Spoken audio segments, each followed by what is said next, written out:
Ladies and gentlemen, at this time, we would like to recognize the 2024-2025 senior members of the Mount Carmel Area Big Red Band and their parents. First up, we have Jasmine Campbell. Jasmine is a member of the Color Guard. She has been in the band for 2 years, and she is escorted by her parents, Todd Perdue and Alicia Campbell Perdue. Next is Seth Collier. Seth is a member of the Color Guard as a rifle and has been in the band for 2 years. He is escorted by Assistant Color Guard Instructor Linda Haas. Fallon Jacobian. Fallon is a member of the Color Guard and she has been in the band for 6 years. She is the Color Guard captain and president of the band. She is escorted by her mother Amanda Jacobian and her father Arshak Jacobian and her best friend Rebecca Morales. Michaela Hodge.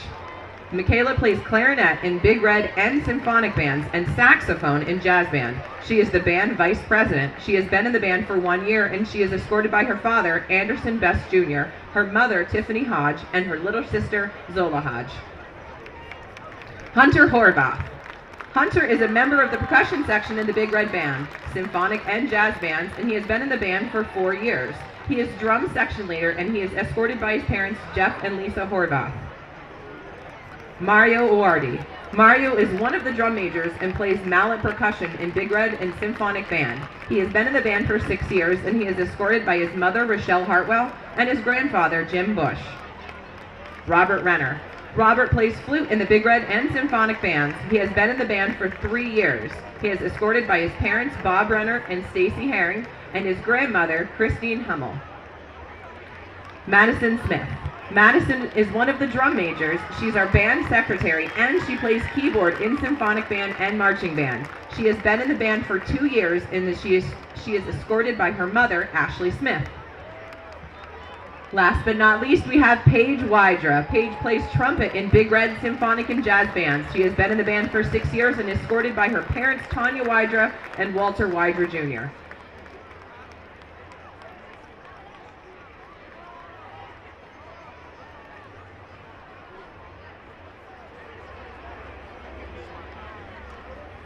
Ladies and gentlemen, I'm proud to present the 2024-2025 senior members and parents of the Mount Carmel Area High School Big Red Band. Oh, I lied, we still have one.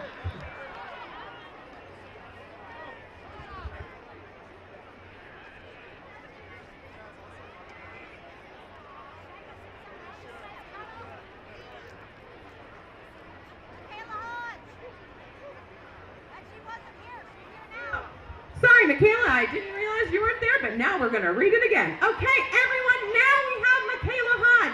Michaela plays clarinet in the Big Red and symphonic bands. She plays saxophone in jazz band, and if you didn't know, she is the band vice president. She has been in the band for 1 year, and she is escorted by her father, Anderson Best Jr., her mother, Tiffany Hodge, and her little sister, Zola Hodge.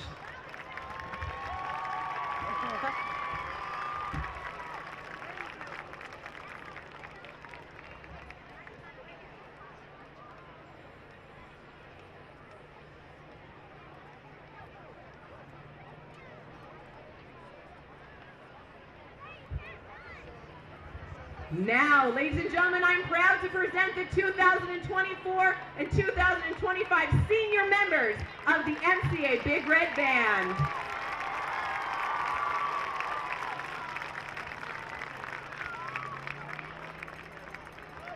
As our seniors disperse, we would like to thank Brett Getty, Matt Steller, the MCA School Board and Administration, and especially the MCA band parents for their continued invaluable support.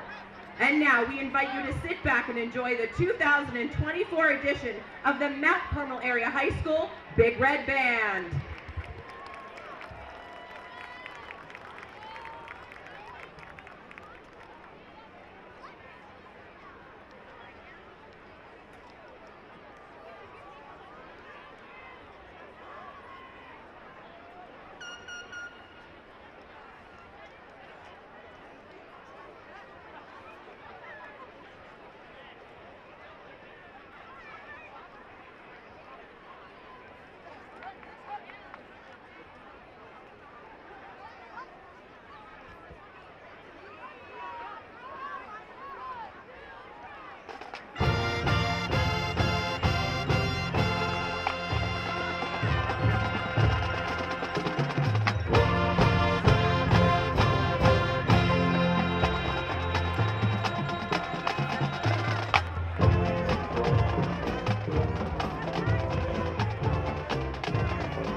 Tony Mazzatesta on the opening kickoff. Higgins pitches back to Veach. Finds a little room, He's got takes the it to corner. the outside. Touchdown, Red Tornadoes. Look at Michael Higgins. Lifted high above his head. Quarterback sneak. Touchdown, Red Tornadoes. Wow. What a block from Dan. Oh, that was murderous. Seaman's going to pass. Harrisella at the 4-yard line. First down, Red Tornadoes. Leah's got a seam and he's got a block. Leah, ladies and gentlemen, is going to return this for a touchdown. Downfield in the corner down there, and he's trying to get Dara, and he's got a touchdown. He looks downfield and intercepted by Morgan. Burns it back to, oh, he threw it right to Gilger, and Gilger's going to take it into the end zone. Touchdown, Red Tornadoes. The Red Tornadoes have won the football game 33-32.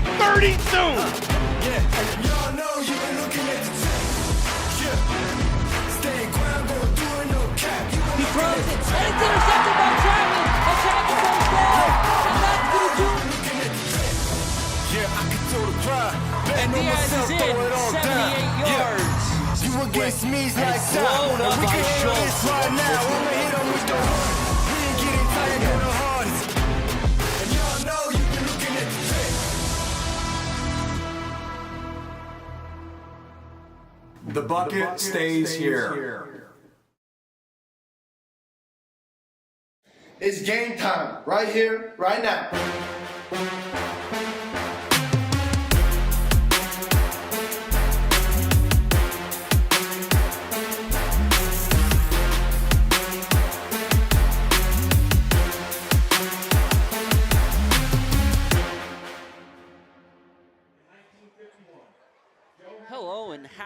Friday to all of you out there, wherever you are and whenever you may be watching. Tonight's WKMC TV broadcast is sponsored by Brett Veach and family and needs no introduction. It's Coal Bucket Week, folks, as the Shamokin area Indians travel to Mount Carmel to face your Mount Carmel area Red Tornadoes. My name is Jim Lesko. Alongside me is my brother Dan. Jose Gonzalo supports us from the sideline, and together the three of us are coming to you live from Jazz Diminick Field at the Silver Bowl on a beautiful late October night. Now, Dan, tonight is the 73rd edition of the annual Coal Bucket Game. All right. But something about this one just feels a little bit different. Yeah, it absolutely feels different, Jim. And not only the atmosphere here. I mean, you see, they were telling us the line for fans before the gates opened up was to the elementary school. It was also going up 3rd Street. You know, it was going in multiple directions. This is definitely a little bit different, Jim. The Red Tornadoes have held this coal bucket for 28 years, since 95, since the last time Shamokin has had it in 95. But we're going to pause for the national anthem. Are Mr. Edward Helfrich Jr., Jonathan Helfrich, a member of the Marine Corps, and Mr. Bob Belfani Jr. Ed and John are the son and grandson of Senator Helfrich, while Bob is the son of Representative Belfani. Both men served the greater Mount Carmel and Shamokin area and were committed to the progress of both communities and Coal Region residents. They both continually worked across the aisle and put partisan politics aside for the betterment of those they served. We honor their service and memory this evening as their sons and grandson proudly prepare our flags. Ladies and gentlemen, Edward Helfrich Jr., Jonathan Helfrich, and Bob Belfani Jr.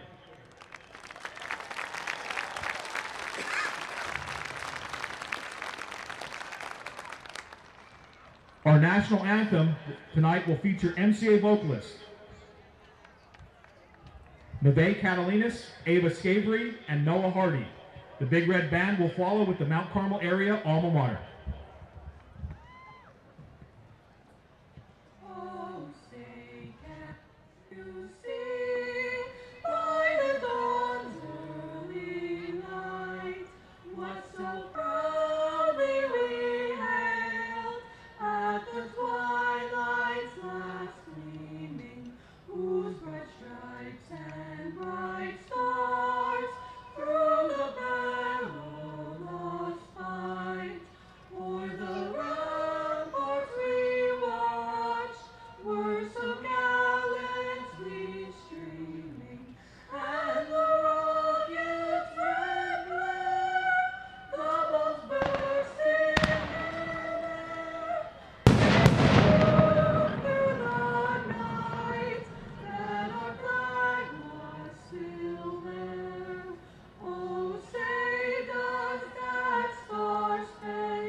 back here at the Silver Bowl again. So it's the 73rd annual Coal Bucket Game.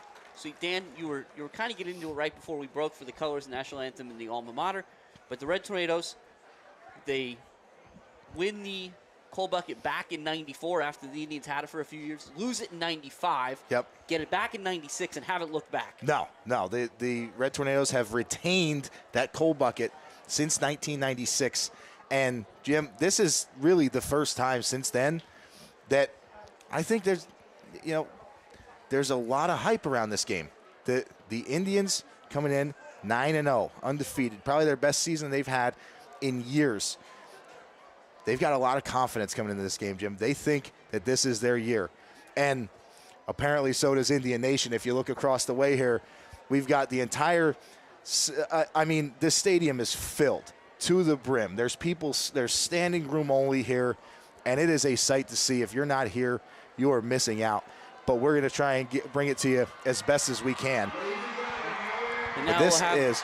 You hear the roar of the Indians coming onto the field. It's like a home game for them, Jim, is what it sounds like. Shot of the opposing bleachers.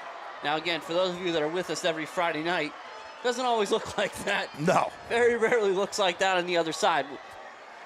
But I think what's important to kind of call out here tonight, Dan, and you mentioned it, this is so many times over the last 28 years. Yeah. When the Indians have come to Mount Carmel or Mount Carmel's gone to Shamokin, Mount Carmel has been consistently in a position where there's going to be a week 11 for them. Yes. They've been that way for a long time. And a lot of times with the Indians, that's not necessarily the case. Right. However, as you said, both of these teams have a tomorrow. Yeah. You're absolutely right, Jim. And realistically, we've talked about this. I kind of talked to you about it earlier today. If you look at this game this year on paper, Shamokin's 9-0, Mount Carmel's 7-2. Right? Shamokin's averaging more points per game. They're giving up less points per game. But games aren't played on paper. And we've seen it so many times that paper goes out the window when those cleats hit the gridiron out there, and we get to see these teams in action. So I'm very excited. And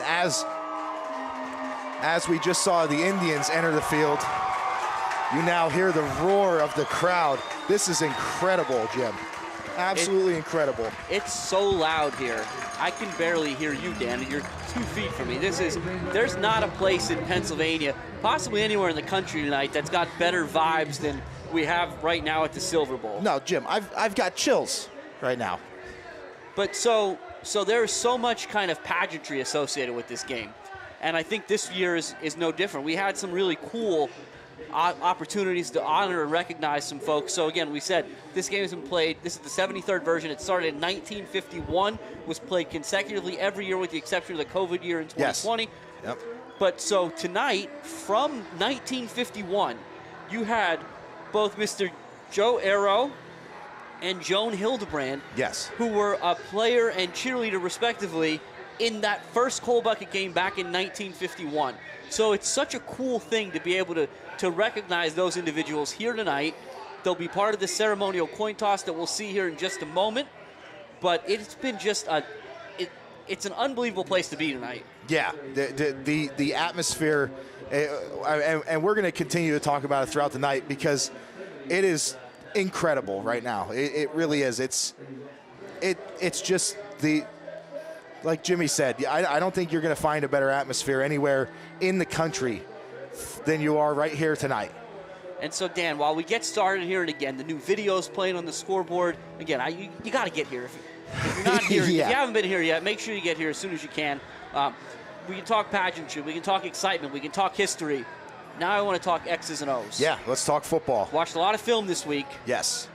What do you see from the Shamokin offense? What do you see from the Mount Carmel offense? What are your we used to talk about keys. Yeah. What did you take away from your film? Jim, realistically, there's a lot of similarities between these two teams, and not only proximity. That's not the only similarity. Yeah. This is going to be a little bit different than what we've seen in previous Coal Bucket games. You've got Gavin Marshalik has 1,588, 14 touchdowns to 3 interceptions. You've got Logan Steele, the quarterback for the Indians, 1,100 yards, 17 touchdowns, and 4 interceptions. These guys like to air it out, and they both have a favorite target. Logan Steele's favorite target is number 8, Chase Pencil, 547 catches for 8 touchdowns. And the Red Tornadoes is obvious. It's number 6, Jalen Delaney out there. Delaney's got 750 receiving yards and 6 touchdowns. So realistically, the game plan for both of these defenses should be eliminate those players from the game. And when you do that, this turns into an old school downhill running game, and it's going to come out to a battle in the trenches. Delaney, we might add, Dan, as well, is now the single-season record holder for receptions here at Mount Carmel. Yes. With 57, and again, he's got 4 quarters to add to that tonight. Yeah. Now, you talked a little bit about the run game. Again, it's kind of a two-headed monster in the backfield for the Indians with Gink and Clinton. Yes. But we saw a little bit earlier this season. We saw a little bit each week.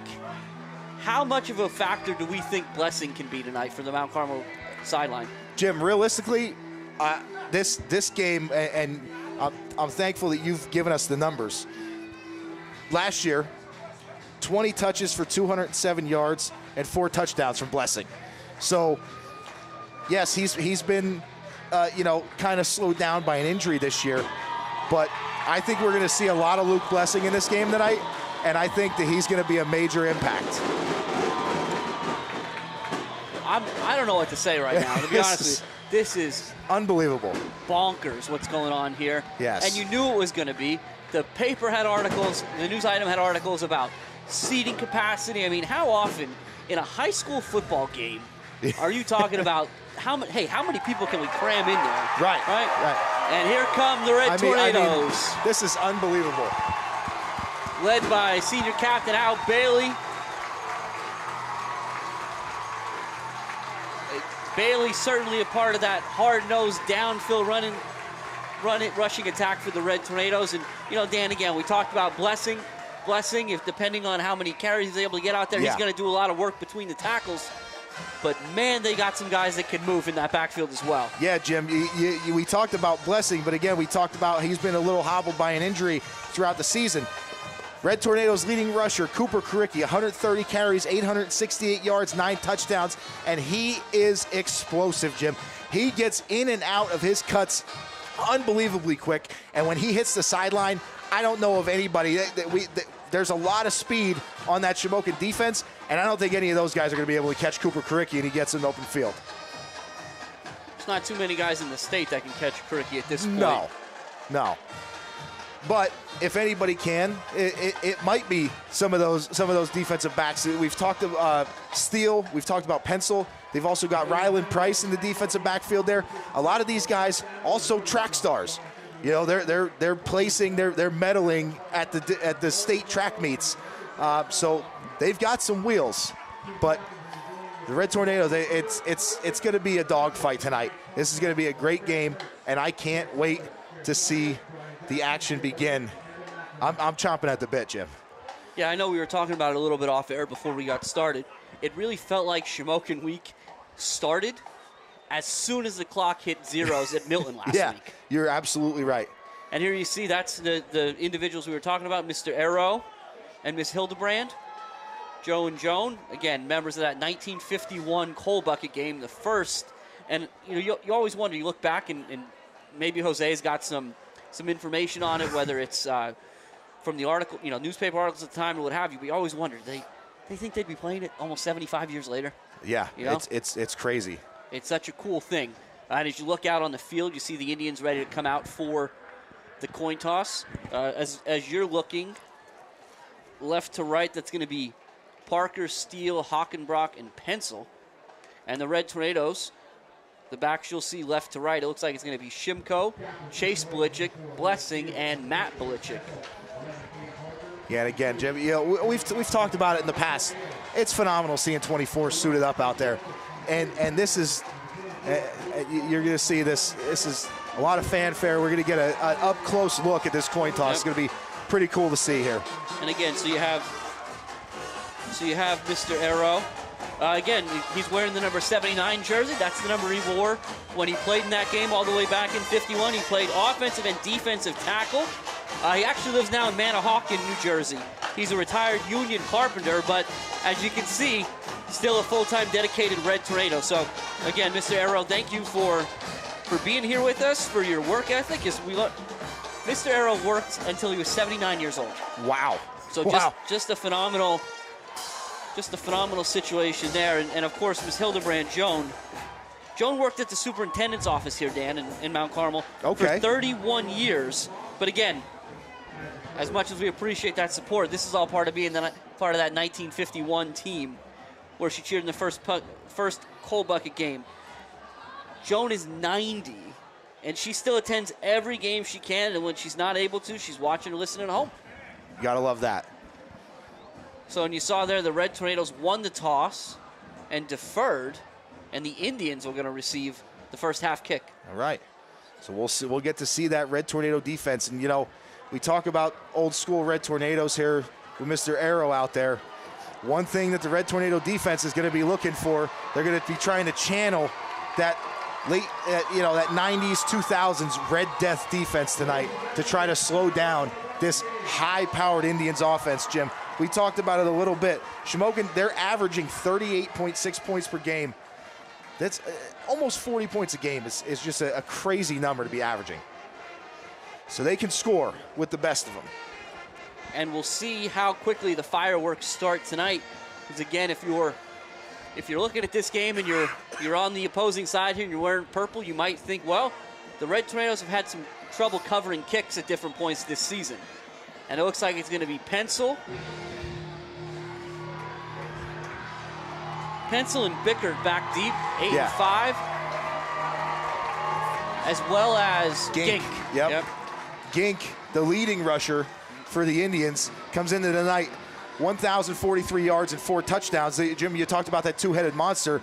The other head of that monster is Kem Clinton, 87 carries for 709 yards and 10 touchdowns, and he is a load to tackle. He's in that up line there.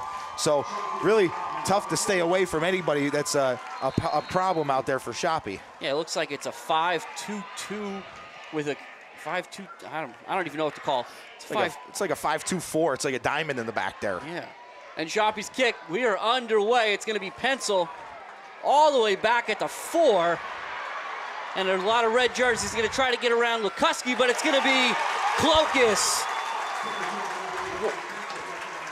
No, it's Dietz. Excuse me, Aiden Dietz. My goodness, the senior. Coming up big. Huge tackle on the first play of the game. Yeah, you're gonna see number 8, Chase Pencil, when he gets the ball in his hands, he is difficult to tackle, especially when he's in space. Aiden Dietz does a great job just maintaining that outside leverage there, and Pencil had nowhere to go. Aiden Dietz came up and made a great tackle. It's 2 to the right, 1 to the left for Steele. He'll have Gink in the backfield sidecar. Shuey goes in motion right to left. It's going to be Steele off the right side. And he's still on his feet. It'll be a first down on the first play from scrimmage for the Indians. Yeah, it's a really nice run there from Steele. And Steele, not a real big kid, super fast and a tremendous quarterback, but he almost gets lost in the mix there. There's a lot of big bodies in there, and you couldn't see him. You thought he was stacked up a little bit, and he came out on the other side and ends up rushing for a first down. Get the ball out to the 29-yard line. Now Price will be the single receiver to the left. 1 to the right. And this time it's going to be Gink, and he's going to try to get the edge. There's nowhere to go as he's stopped up by that Red Tornado defense. Looks like Cricky getting up off the pile. Clokus. Saw number 29, Ben Miller, in there as well. One of the first ones on scene. Kimsel coming downhill. And you know, a lot of those names that you mentioned are right at the top of that tackle list there for the Red Tornadoes. Karicki, Kimsel, Ben Miller, and Clokus. Those are the top 4 tacklers for the Red Tornadoes. You're going to see them around the ball a lot. 2nd and 9. Steele to throw for the first time, and he wants to go up top. He's looking for Pencil. He's behind the defense, and he caught it. And he's still on his feet inside the 20-yard line. A huge play from Steele to Pencil. It's going to be about a 54-yard completion. Yeah, and Steele just lays that one up there for Pencil and just allows him to run underneath it. You know, there was two defenders around Pencil, and he just outran both of them and made a great over-the-shoulder catch. It's a tremendous job there on the connection from Steele to Pencil.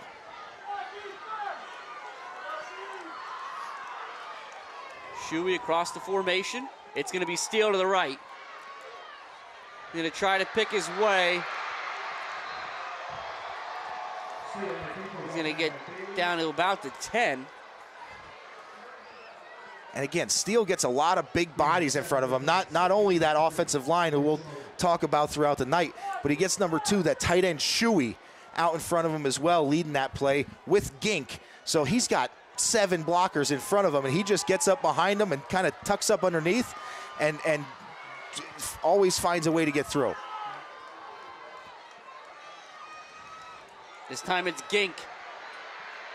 And Gink's going to be stopped before picking up too many, but I do think he's going to have a first down. Looks like he's down around the 6. It'll be first and goal Indians there. 9:44 remaining in the first quarter. Yeah, and this is what you see. You see they get into the red zone in a goal-to-go situation. You see Gink come to the sideline. You see number 21, Zakem Clinton, come in there, and he's hard to miss. You see him run on the field. He is a big kid, and he runs hard. Clinton 10 touchdowns on the season to go along with the 700-plus yards. Going to be Price and Delbaugh to the left. Now the Indians will flip. And it's going to be Clinton.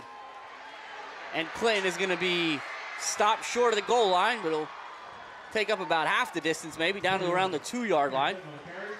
Yeah, and again, it's a big body. You get some blockers in front of him. It's hard to take him down.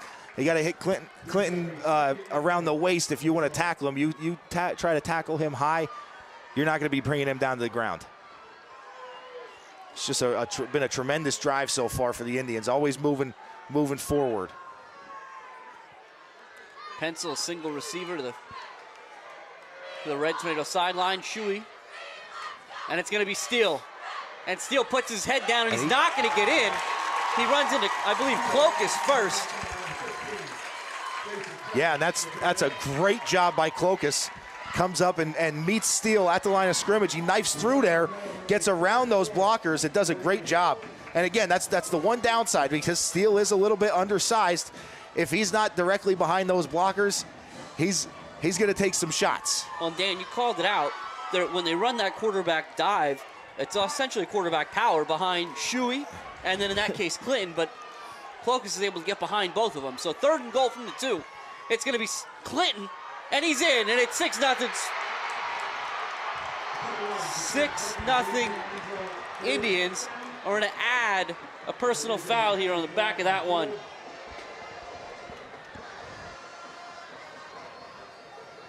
We'll wait for it to be officially adjudicated here, but regardless, it's after the fact, and I do believe that's going to go against the Red Tornadoes. Yeah, I think so, Jim.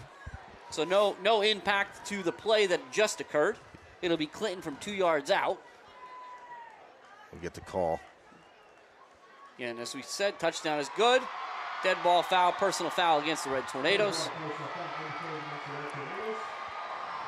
Yeah, and again, now we'll see. That was just a tremendous drive for the Indians from start to finish. They had the big play in between that kind of ate up a lot of yards there, but they showed that they can run it, and they showed that they can throw it. So kind of all around here, and I'm assuming because we didn't see the ball get moved that they are going to take that on the kickoff attempt. I think that's what we're getting clarification from Coach Persing for.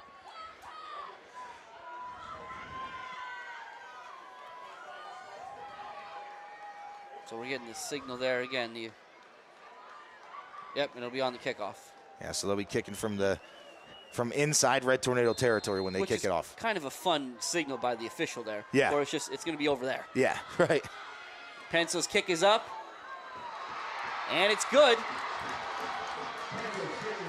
And again, just over 4 minutes gone by here at the Silver Bowl. It's 7-0 Indians. And Jim, we talked about the how impactful the return game for the Indians could be. it's also a huge impact for the Red Tornadoes. And due to that 15-yard penalty that's going to be added on to the kickoff, we might not get an opportunity to see it. So that's, I mean, that's a really tough one there for the Big Red to start things off. You give up the points, and then you're going to give up some extra yardage. Yeah, I think it's fairly reasonable to think, you know, if the Indians might have come in tonight with the thought, hey, we're not going to kick at Morgani or Kimzel or Lukuski. We're going to try to keep it away from all those guys. I get it, or Ricky. But to your point, Dan, with these 15 yards, you change the game. It's not. We're not going to pooch this one and try to leave it short. We're going to drive it through the back of the end zone. Yeah, and that's the thing. You're kicking from already inside Red Tornado territory. Kimzel and Karicki's heels are at the goal line, so we'll probably see this one turn out to be a touchback. Again, we just want to thank tonight's sponsor, Brett Veach and family. I want to remind you, we talked about it a little bit last week. Our own Alyssa Trefsker was able to sit down with Brett Veach this week. So there's a nice interview that will be airing at halftime with the Super Bowl winning GM of the Kansas City Chiefs and Mount Carmel native Brett Veach.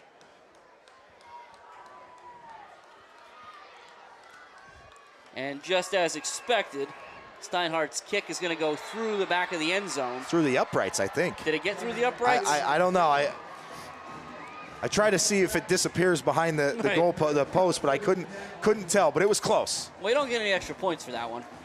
No, you don't. If it did go through. But in any event, it's a great start for the Indians, about as good as you could possibly hope for. And now it's on the Red Tornado offense to come back and try to answer. And as you said, we'll talk about that offensive line a little bit. It looks like it's going to be Delaney, Shiganowski, Demko, Erb, and Shimko to start. And they're going to go in with the two tights. This is a shotgun double wing with Bailey and Belichick as the tight ends. Excuse me, it's going to be Bailey up the middle. Indians ready for that one, out to the 24. Yeah, it's still a nice little gain there for Bailey. That play's not. We've seen Bailey break that a lot, but that's not really meant to break for big yardage. That's more let's get 3 or 4. Let's cut this yardage down, and that's exactly what they did there. It's Blessing for the first time tonight. He's going to get out to about the 28, and that's Karicki on the other tight end, Max. Yes. 3rd and 2 here. Indians going to try to stop this Red Tornado drive before it really gets started. And the Red Tornadoes are going to take a 3-5 on that one. Now we didn't get into it too much, Dan, but we had looked at some things before the game started. Yes. For those of you that have spent time watching the Red Tornadoes this year, you know Mount Carmel has had their fair share of penalties. Yes. The Indians haven't kind of been super clean either as it goes. Yeah, and Jim, thankfully we've got the numbers here. Shamokin averages about 7 penalties for 53 yards per game to MCA's about 6 for 60. Now we've got Shamokin 1 for 5, MCA 1 for 15 so far. So they're off to a hot start on that side of things. Certainly no tendency breakers as of yet. Marshall to Delaney on that inside sally. Delaney's going to be tripped up by Pencil after he only picks up maybe a yard. Yeah, that's a great play by Pencil coming from his defensive back spot. Gets up in the backfield there. Didn't really give Delaney anywhere to go. Delaney tries to cut it up, and Pencil gets the heel there and takes him down. Pencil, the second leading tackler on that defense for the Indians. He's sandwiched right between the two linebackers, Montgomery and Parker. Marshalik to Blessing, and Blessing rumbles forward. He gets out to about the 38-yard line. It's going to bring up, we'll call it 3rd and 5. Yeah, that's a good tough run there for Blessing, and that's something you like to see. You know, just tough yards in between the tackles. Past the halfway mark in the first quarter. Marshalik tries the hard count again. The Indians do not bite this time, although I doubt that'll be the last time we see the effort. Oh, I'm sure. Red Tornadoes stay in the shotgun double wing that we saw for so many years. It's going to be a short toss to Blessing. He's going to pick his way. He's got the edge, and he has a first down. Out across the 45. They're going to say the 46-yard line to move the sticks. Run out of bounds by Montgomery and Bickert. And, Jim, this is old-school Coach Dara football here, and I like it. I like it. This is the game that you pull this out for. Let's get 3 or 4 big bodies out there. Get them on defensive backs. Let them hit some people. I'm enjoying this. I'm enjoying this. Again, shotgun, double wing. This time it's Bailey. And he gets a good push out into Indian territory down to about the 48-yard line. It's going to bring up 2nd and 4. Yeah, Jim, I mentioned that the Indians are averaging 38.6 points per game. The Red Tornadoes are averaging 34.9. So neither offense neither team relies on the defense to win them games. They can put points on the board. Good play there made by the big man in the middle, 57, Isaac Glover. Not a whole lot of room for Blessing. Picks up maybe a yard. It's going to be 3rd and 4. Isaac Glover's a big fella out there amongst the big fellas. Yeah. So it's tough running straight up the middle there with that big man in the middle there. And this is the Red Tornadoes' third down of the drive already. 2 for 2 thus far.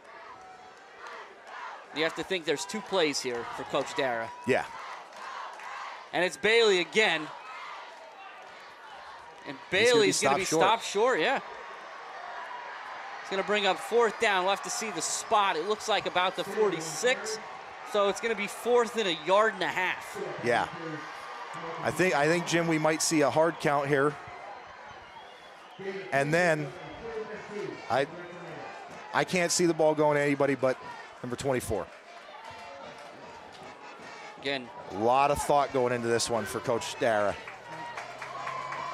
And rightfully so. And now 10 seconds on the play clock. The Red Tornadoes not going to have a real opportunity here to go with the hard count. No. And they are going to have to call a timeout here. They do get it off just in time. Blessing has the first down, but there's a flag, and I don't know if it was thrown in the backfield, so you'd think it's going to be against the Red Tornadoes, whether or not they got set. And it's an illegal shift. And now, Jim, now you might have to see a punt. I think that changes the math. Yeah. Again, we just talked about it. The Red Tornadoes cannot afford to commit penalties tonight the way they have in the first 9 weeks of the season, and you see it right there. Yeah. You see Luke Blessing, after getting the first down, comes out to the sideline to get a breather here. Cooper Karicki into the backfield, and never mind. Yeah, Kricky did run out there, and I was watching Marshalik. Yes.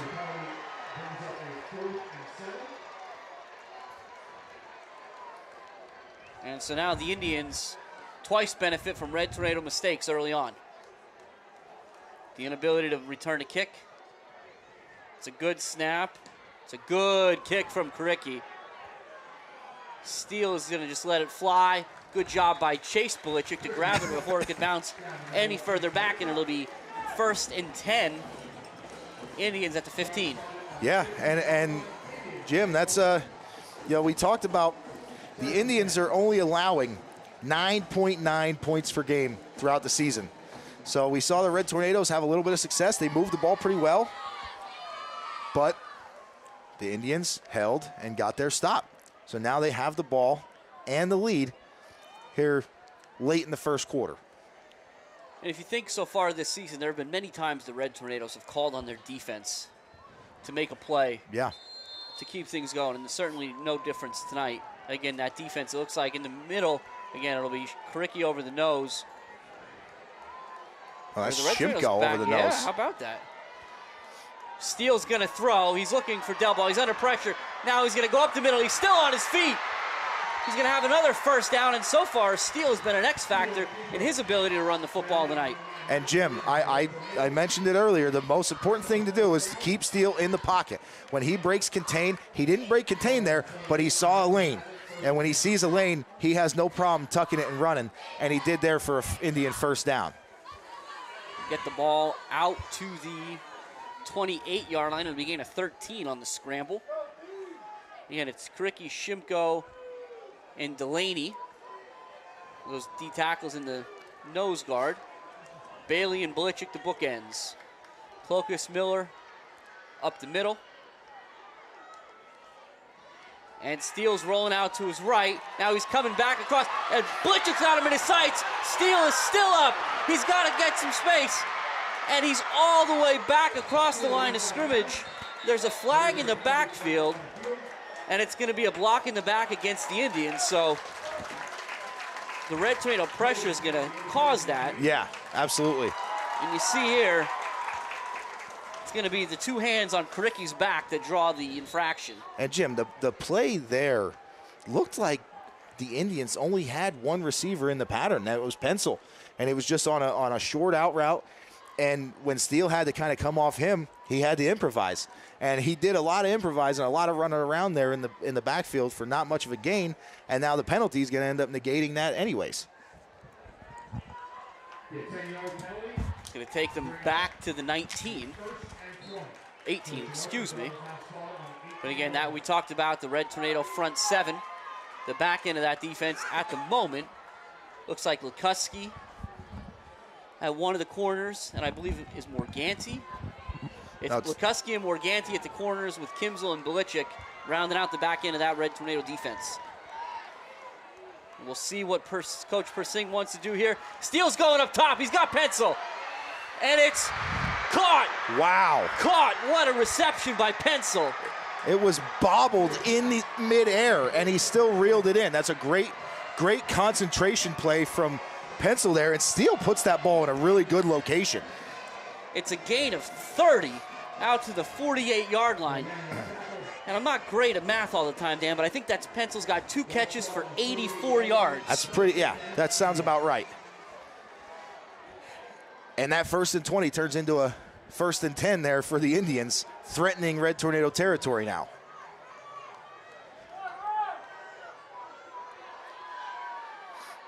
This time it's Gink to the right side. And as often happens, that pass can open up the run a little bit, and Gink's going to pick up 8 down to the 44-yard line. We got minute 25 and counting here in the first quarter. The Indians lead 7-0. Yeah, and this has just been, again, just an impressive show of offense by these Indians. And this is, we've seen the numbers, we've seen some of the film, but getting to see it up close and personal really shows how impressive they have been. And there's a reason they're 9-0. Steele has a problem with the snap, but he does a good job of getting upfield, and he picks up the first down. Snap was a little high. Steele recovers and improvises. Yeah, and gets a first down. Down to the 41-yard line. Yeah, we'll see what the Red Tornadoes decide to do here. Some changes are going to have to be made on this defensive side of the ball to kind of combat what's going on here. Got to find a way to get a stop.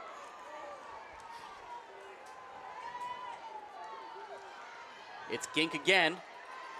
And Gink makes a few red jerseys miss. He's only going to pick up a yard or two, but perhaps he should have lost at least as much. A good effort there by Gink, and Belichick sticks with him, and we'll see if the Indians want to push the envelope here or not, but it looks like we're coming up on the end of the first quarter here. And so after 12 minutes of play, as the first quarter ends, the Red Tornadoes trail the visiting Shamokin Indians 7-0. Yeah, and again, Jim, I mean, this is not entirely a shock to for the first quarter to end this way. We know these are tough, grinded out games. These rivalry games usually are. But again, I just talked about it. It is impressive seeing this Indians offense. I mean, they find ways to move the football in all different ways. Talking about impressive. What was impressive was the turnout at Supper Club last night. That's, my goodness, what a tremendous, again, we talk about Supper Club every week. It's held Thursday evenings at Matucci's, and that will continue next week, and it'll continue every Thursday night as long as the Red Tornadoes season continues. The official start time for Supper Club is 6:30, but remember, you don't want to wait that long. You got to get there by 5:45 when the doors open so you can get a seat. You're going to find current members of the football team, cheerleaders, the band, TV studio, as well as special alumni. Last night I should say, it was 1969 graduate Dennis Lentini. Next week, it's going to be Coach Veach. Oh, Coach awesome. Bob Veach Sr., 1969 graduate, who also played for Coach Diminick on that 1968 First Eastern Conference Championship team. Talk more about that as the night goes on, but for right now, it's 2nd and 9 for the Indians. And Steele is going to a delayed handoff to Clinton, and a good job there by the Red Tornadoes staying home, and a stick from Delaney. And yeah, no, what a great job there by the Red Tornadoes. And the getting their players away from an aggravated Indian. Well, and in that case, you saw the Red Tornadoes sideline clamoring for a personal foul. The officials doing a good job to get in there and give an opportunity for cooler heads to prevail. Yeah, but that's a great job. That's a design counter play. You get everybody moving one way. The Red Tornadoes stayed home and made that tackle for a big loss there. Not a big yardage loss, but a big loss to bring up a big 3rd down. It's going to be Steele, and he's got nowhere to go. He's going to pick up a couple, but a good job again by Clokus coming in from that backside behind those lead blockers. And now at 4th and about 7, we'll see.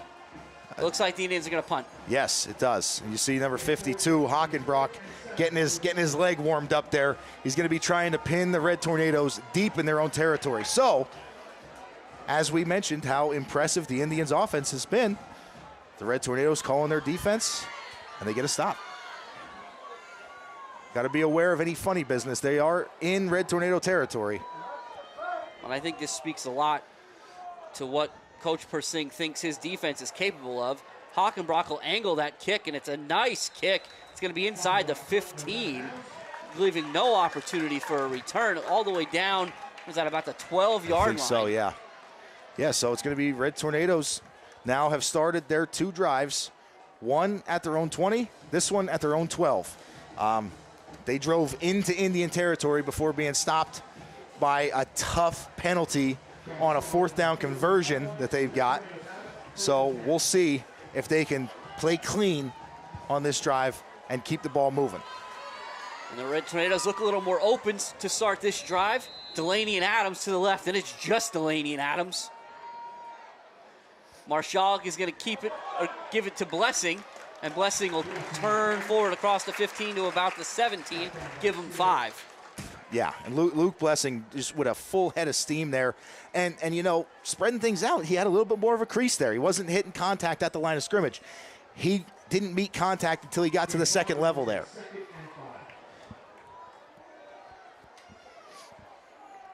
Looks like it's going to be Steele and Bell out here. But it's Blessing again, and that time the Indians are ready for it. It's going to bring up 3rd down. Yeah, and I think that was number 47, Liam Montgomery, coming off the backside there. He kind of got behind the Red Tornado offensive line and was able to get to Blessing as he got to the line of scrimmage. Now Delaney and Adams are going to flip. Oh, little confusion here in the Red Tornado backfield. As the Red Tornadoes are going to go Wildcat here for the first time this season with Blessing in the backfield on 3rd and 3. 9 seconds on the play clock. They have to move. Delaney comes in motion, and he gets hit with the snap. It falls into Blessing's arms, and Blessing does what Blessing does, and he's got a 1st down out to the 30-yard line. It's a little bit of a busted play there for the Red Tornadoes, but you're absolutely right, Jim. Luke Blessing does what Luke Blessing does and improvises and runs tough for a 1st down. Look at this. He's falling down, and actually Pencil ends up helping Blessing forward for a couple extra yards. Credit Sheganowski and Shimko being out in front of Blessing there, and I'm not sure which Red Tornado moved first, but give them credit on that one. That looked like it could have been a disaster. Yeah, it absolutely could have been, Jim. And this has been an interesting first 2 drives for the Red Tornadoes. So I don't think we've seen Marshalik put the ball in the air yet. And trouble with the snap, couple penalties. And it's Blessing again. Ooh. And he's going to be landed on by big 57, Isaac Glover. Yeah. And, yeah, he's going to get him a breather after that one. We talked about it before. That is a big man amongst the big men, and Glover landed flush on Blessing's back on that tackle. And again, as we've said throughout the season, we do not talk injuries. We don't speculate. But I think anybody that's been watching knows Blessing's out there giving it everything he's got. He's not 100%. Marshallik's going to throw it. It's batted down by Clinton. Clinton comes right off that end. Untouched, too, unblocked. But Blessing's gotten everything out that he can out there. And now the Red Tornadoes are behind the sticks, facing a 3rd and 12. Yeah, and the first time that Marshallik puts the ball in the air tonight, ends up behind him after being batted down by the defensive end, the unblocked defensive end. It's 4 wide for Mount Carmel here, and you wonder if the Indians bring pressure. Looks like it's going to come off the edge. Marshallik still on his feet, and he's still on his feet. 2 flags, and he's just going to throw it away. So a great effort by Marshallik. Some of those, at least one of those flags is going to land against the Red Tornadoes. Bailey was down in the middle of the field. He's going to get up and get to the sideline, holding it. Looks like his hand. Yeah, credit. I'm curious to see how they adjudicate these flags, Dan. Yeah. Because one I thought was Marshallik getting grabbed high. Yeah. But another one looked like it was a holding call. So we might end up just replaying 3rd down, but we'll have to see what way it goes. Not a whole lot of conversation with the Red Tornado sideline. Personal foul, face mask on the Indians. Okay. And that looks like it's going to be the only flag called. Yeah. So now the Red Tornadoes will have a drive extended by penalty. Yeah. And now I think that's going to even up the Indians and the Red Tornadoes. Right. Or no, actually, sorry, the false start. It's 25 yards for the Red Tornadoes and penalties, 20 for the Indians right now. And Bailey will stay on the sideline.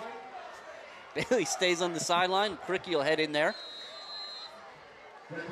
Max Cricky, that is, excuse me. Cooper in there to spell Blessing. We'll see what Coach Darrett does to get Marshallik going. They're going to hand it to Cricky, and he's going to run into Parker. He's going to lose 2 back to the 40. Yeah, and that's a tough one. Again, that play pretty much goes right off the center. And that was actually, I think Hockenbrock is over the nose right now. And did a good job of stacking things up. Well, you know, Dan, we talked about this a lot, but until the Red Tornadoes kind of show the vertical threat that they've had this season, I mean, look at the Indians. The Indians have 11 guys within 6 yards of the line of scrimmage right now. Yeah. And rightfully so, as the Red Tornadoes haven't taken any shots downfield. And it'll be Blessing again, somehow back out there. There's going to be another face mask. That was not going to get called. Okay. That was pretty blatant, right in the middle of the pile. I mean, you could hear the fans on the sideline calling for the penalty flag. They're not going to get it. Well, that's a tough one. When you see the head turn, you kind of think that's usually a giveaway. And due to the no flag there, I mean, Blessing was doing a good job staying on his feet until he was yanked down by his head. But now that you're going to see the Red Tornadoes have to open things up a little bit. 3rd and long. And it's worth noting how fast this game is going. We're almost halfway through the 2nd quarter already. And Marshallik to throw. He's under pressure. The screen is set up. It's going to be Blessing. He's got to pick his way. Ooh. The Indians did a great job of snuffing that out. Yeah, the first one there was Clinton, who was able to fight off of a block. He stayed home at his defensive end spot and did a nice job. And Marshallik is going to stay out there. So you're curious if they try the hard count first. 4th down, here we go. There's the hard count, no bite from the Indians. I think a little surprised here. It doesn't look like the Red Tornadoes are going to be running the play. I think they might run up there and try it again. I'm just going to take a timeout, and the Red Tornadoes are likely going to be in a situation where they're going to punt this away. And we started talking about it a little bit just before in terms of Supper Club. We talked about Coach Veach is going to be at Supper Club this coming Thursday. Yeah. And we talked about kind of some of Coach Veach's exploits here at Mount Carmel on the football team. But Coach Veach then actually went to play football at Susquehanna University. Okay. And he's a member of the Hall of Fame there at Susquehanna University. It's awesome. So again, it's a very Veach family heavy night tonight. Yeah. You have Coach Veach is going to be at Supper Club next week. Again, tonight's game is sponsored by Brett Veach and family. We have the Brett Veach interview at the halftime, but I also want to take a minute to recognize Mrs. Veach, Mrs. Donna Veach, yes, who's a longtime teacher here at Mount Carmel, 37 years and counting. She's now subbing. Wow. We had the opportunity to know Mrs. Veach our whole life. Just best people you can kind of want to run into. So please know how much we appreciate the support of the Veach family on and off the field and in the classroom. So, all right, 4th and 5. We'll reset here. 7-0 Indians, 5:42 remaining in the first half. Kricky to punt.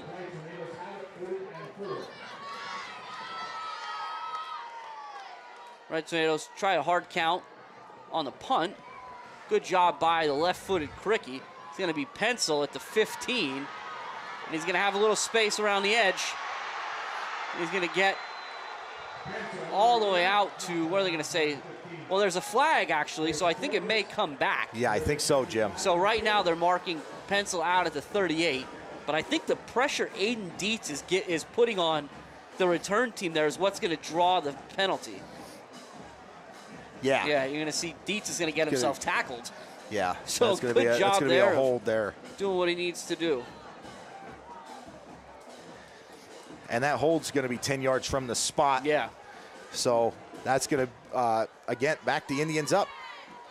And again, a lot of people we thank tonight, a lot of folks we appreciate.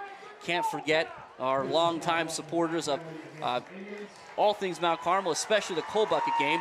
That's Mr. Chris Cunningham and Keith Forspring.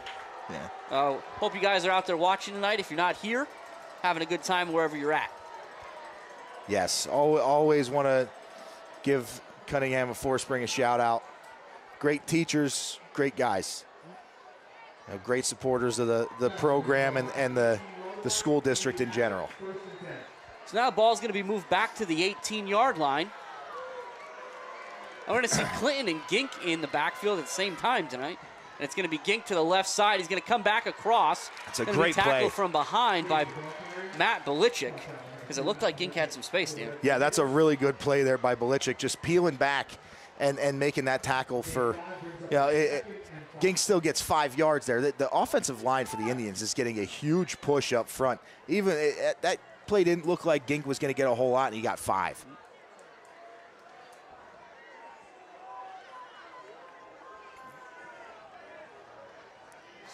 One to the right, one to the left for Steele. He's got Clinton sidecar. It's going to be Steele himself, and he's going to run right into the heart of that defense, and there's nowhere to go. Maybe a yard. It's going to be 3rd and 4. That's a real good job there. That was Max. You'll see a lot of red jerseys getting off there. Max Kricky, Belichick, Clokus. His guys are always around the football. Ben Miller do a good job, and big number 77, Noah Shimko, stacking that up in the middle. We talked about Clokus there for a second. Again, we mentioned before, freshman really didn't get a start until maybe week 3 or so here. He's leading tackler on that defense with 85, as well as 9 for a loss coming into tonight. We'll see if he can get a big one here on 3rd and 4. Steele to throw, and he's under pressure. He's still on his feet, Belichick fell down.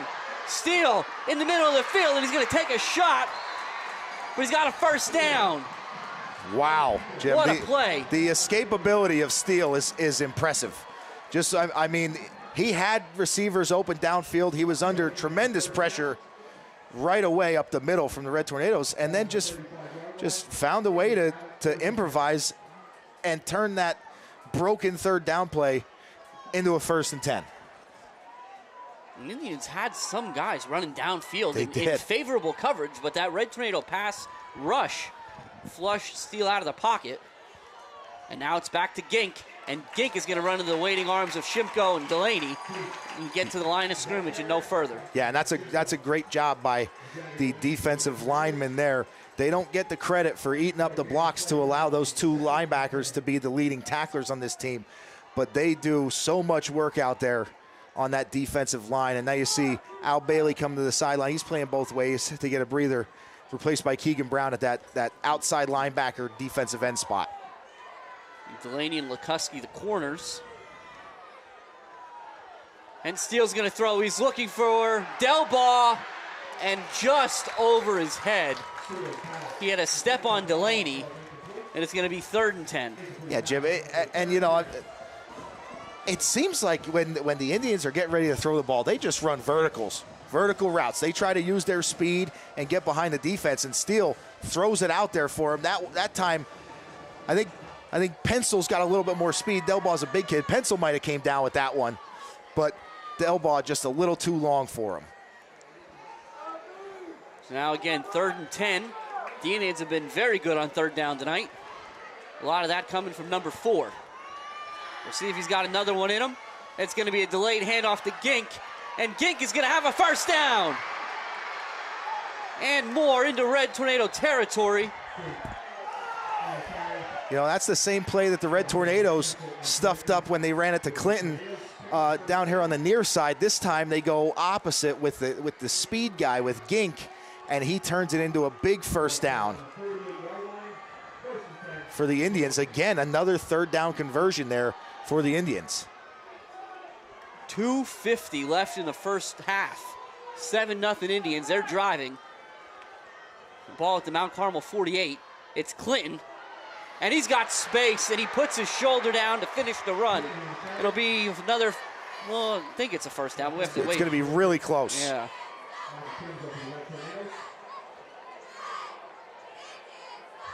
Have the head referee give us a signal. It'll be 2nd and a foot.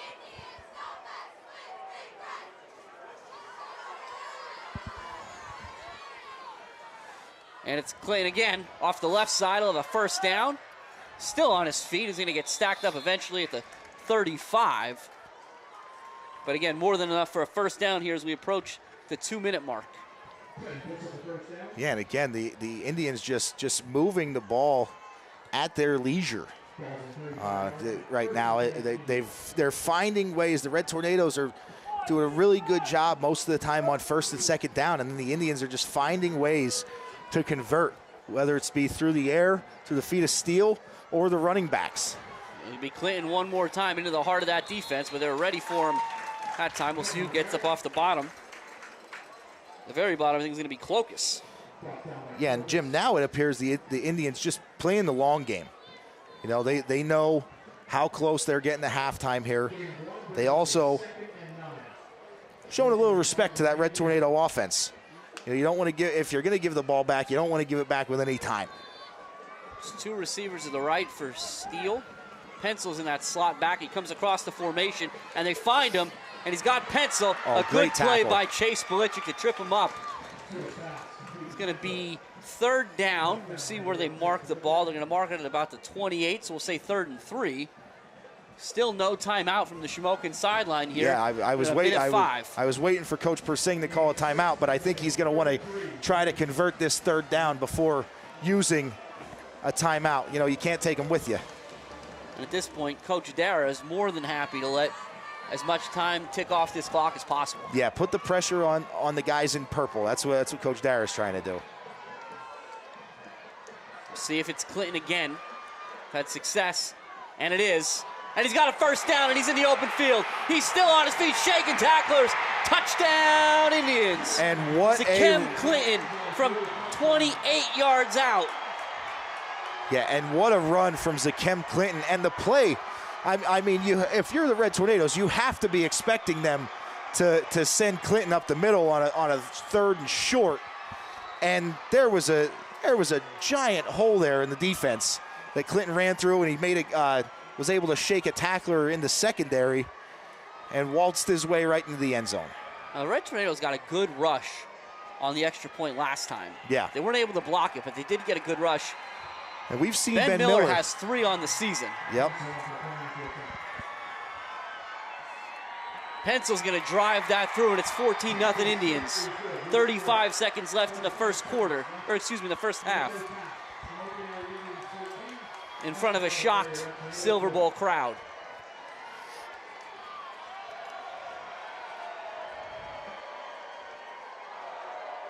Like we said, a lot of fun things going on here, a lot of people to thank, a lot of excitement. But again, if you're with us here, 35 seconds left in the first half. I know you're going to be around for the second half. Yeah. So make sure you stay with us for the second half. I know you want to go get get a drink, get something to eat. But we've got a cool interview with Kansas City Chiefs GM Brett Veach that we're going to show you here at halftime. So make sure you stick around and watch that. Again, tonight's game sponsored by Brett Veach and family. Brett Veach also donated the signed game-worn Travis Kelce jersey, and you can buy those raffle tickets at Supper Club on Thursday nights. Yeah, now, Jim, we'll see what the Indians decide to do here on the kickoff. Is Steinhardt out there, if he's going to try to kick it deep and give one of these electric returners an opportunity. But you got to remember, you got Morgani in that second line there, too, who has multiple punt return touchdowns on the year. Good kick from Steinhardt. It'll be Kimsel from the 2. He's going to come up through. He's got some space on the right side. He gets upended a little bit. That's Pencil. Yep. It's going to be out to, I'm going to say that maybe the 27-yard line, 26-yard line. So now 29 seconds left, although Coach Dara does have 2 out of his 3 timeouts. Again, at the high school level, the clock is going to stop on first downs. So I'll be very curious to see, knowing the Red Tornadoes get the ball to start the second half, will they take a couple shots here? I hope they do. I hope they do. But Dial up a shot play. Yeah, but we'll see. And it's a quick one, and it's high. Look for Belichick. That took all of 3 seconds off the clock, 2nd and 10. Marshalik under immediate pressure. I mean, he got that ball out as soon as it hit his hands, and he still got hit by an Indian defender. So the Red Tornadoes are going to have to, if they want an opportunity to give Marshalik a chance to put this ball down the field, they're going to have to commit an extra blocker. Well, what I'm always here for, Dan, and we talk about it all the time, number 10, Andre Bell is 5'10". Number 7, Tate Adams is 6'4". I'm throwing Adams a jump ball here. Yeah. Just go, dude. I'm going to throw it. And they're going to come to Delaney on the tunnel screen, but that's so well covered by Steele. The Indians have been watching that on film for 9 weeks. Yeah, and I think the Red Tornadoes are just going to take this to the half. And so the Indians, I think, are going to take a timeout. Yes, they are. With 8 seconds. You think of, I think Coach Persing heard me. You can't take them with you, Can't take them with you. Might as well use them. I think I'll be honest with you, I like the call. Your defense is pitching a shutout so far. Yeah. It's 3rd and 10. If you get an incomplete pass here, it'll stop the clock. If you stop them short of the first down, you've got another timeout if you're the Indians. Yeah. You just force the Red Tornadoes to make another play. You're absolutely right. Now, if the Red Tornadoes can go 73 yards here in the next 8 seconds, it's a bad call. Right, right, yeah. But fortunately, that's not how it works. Yeah, and the way your defense has been playing, I still don't think it's a bad call. Even if the Red Tornadoes are able to get points here. I like showing your team you have confidence in them to get a stop. That's important for a coach to do.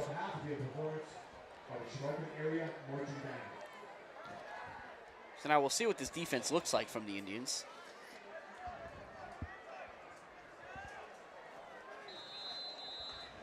It's like they'll add a defensive back. Yeah. It'll be kind of a 5-1 instead of a 5-2. And Marshalik under pressure to the right. He's going to throw it out across the middle. And it's almost intercepted. Now there's flags in the backfield, which are likely going to be roughing the passer, given where they're at. It's going to add 15 yards and a second on the clock. So we might be in a position where we see how far Marshalik can throw it. Yeah. Yeah, wouldn't hate that. Now I'm not so sure about roughing the passer because I feel like there's more conversation going on here than I would have thought.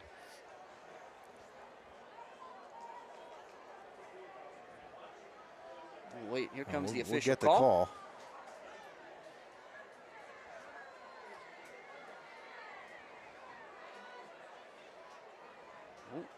Now the officials are talking to Coach Persing. Now, is there a hold somewhere in the backfield? Yes. Yeah. It's a hold against the Red Tornadoes. It looks like the Indians are going to decline because they're going to take the result of the play, which is an incomplete pass, with 1 second left and force Mount Carmel to do something. Oh, all right, it's both. So, okay. They're going to offset.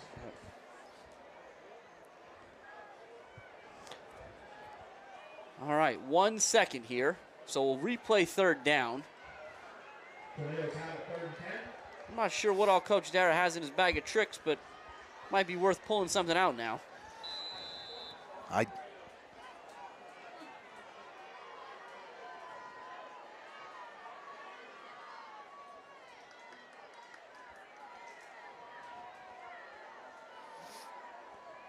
And it's just a knee. Okay. And that'll be the end of the first quarter. So after 24 minutes, the visiting undefeated Shamokin Indians lead the Red Tornadoes 14-0 here at the Silver Bowl. As a reminder, stay with us for the interview with Brett Veach at the half. Stay tuned.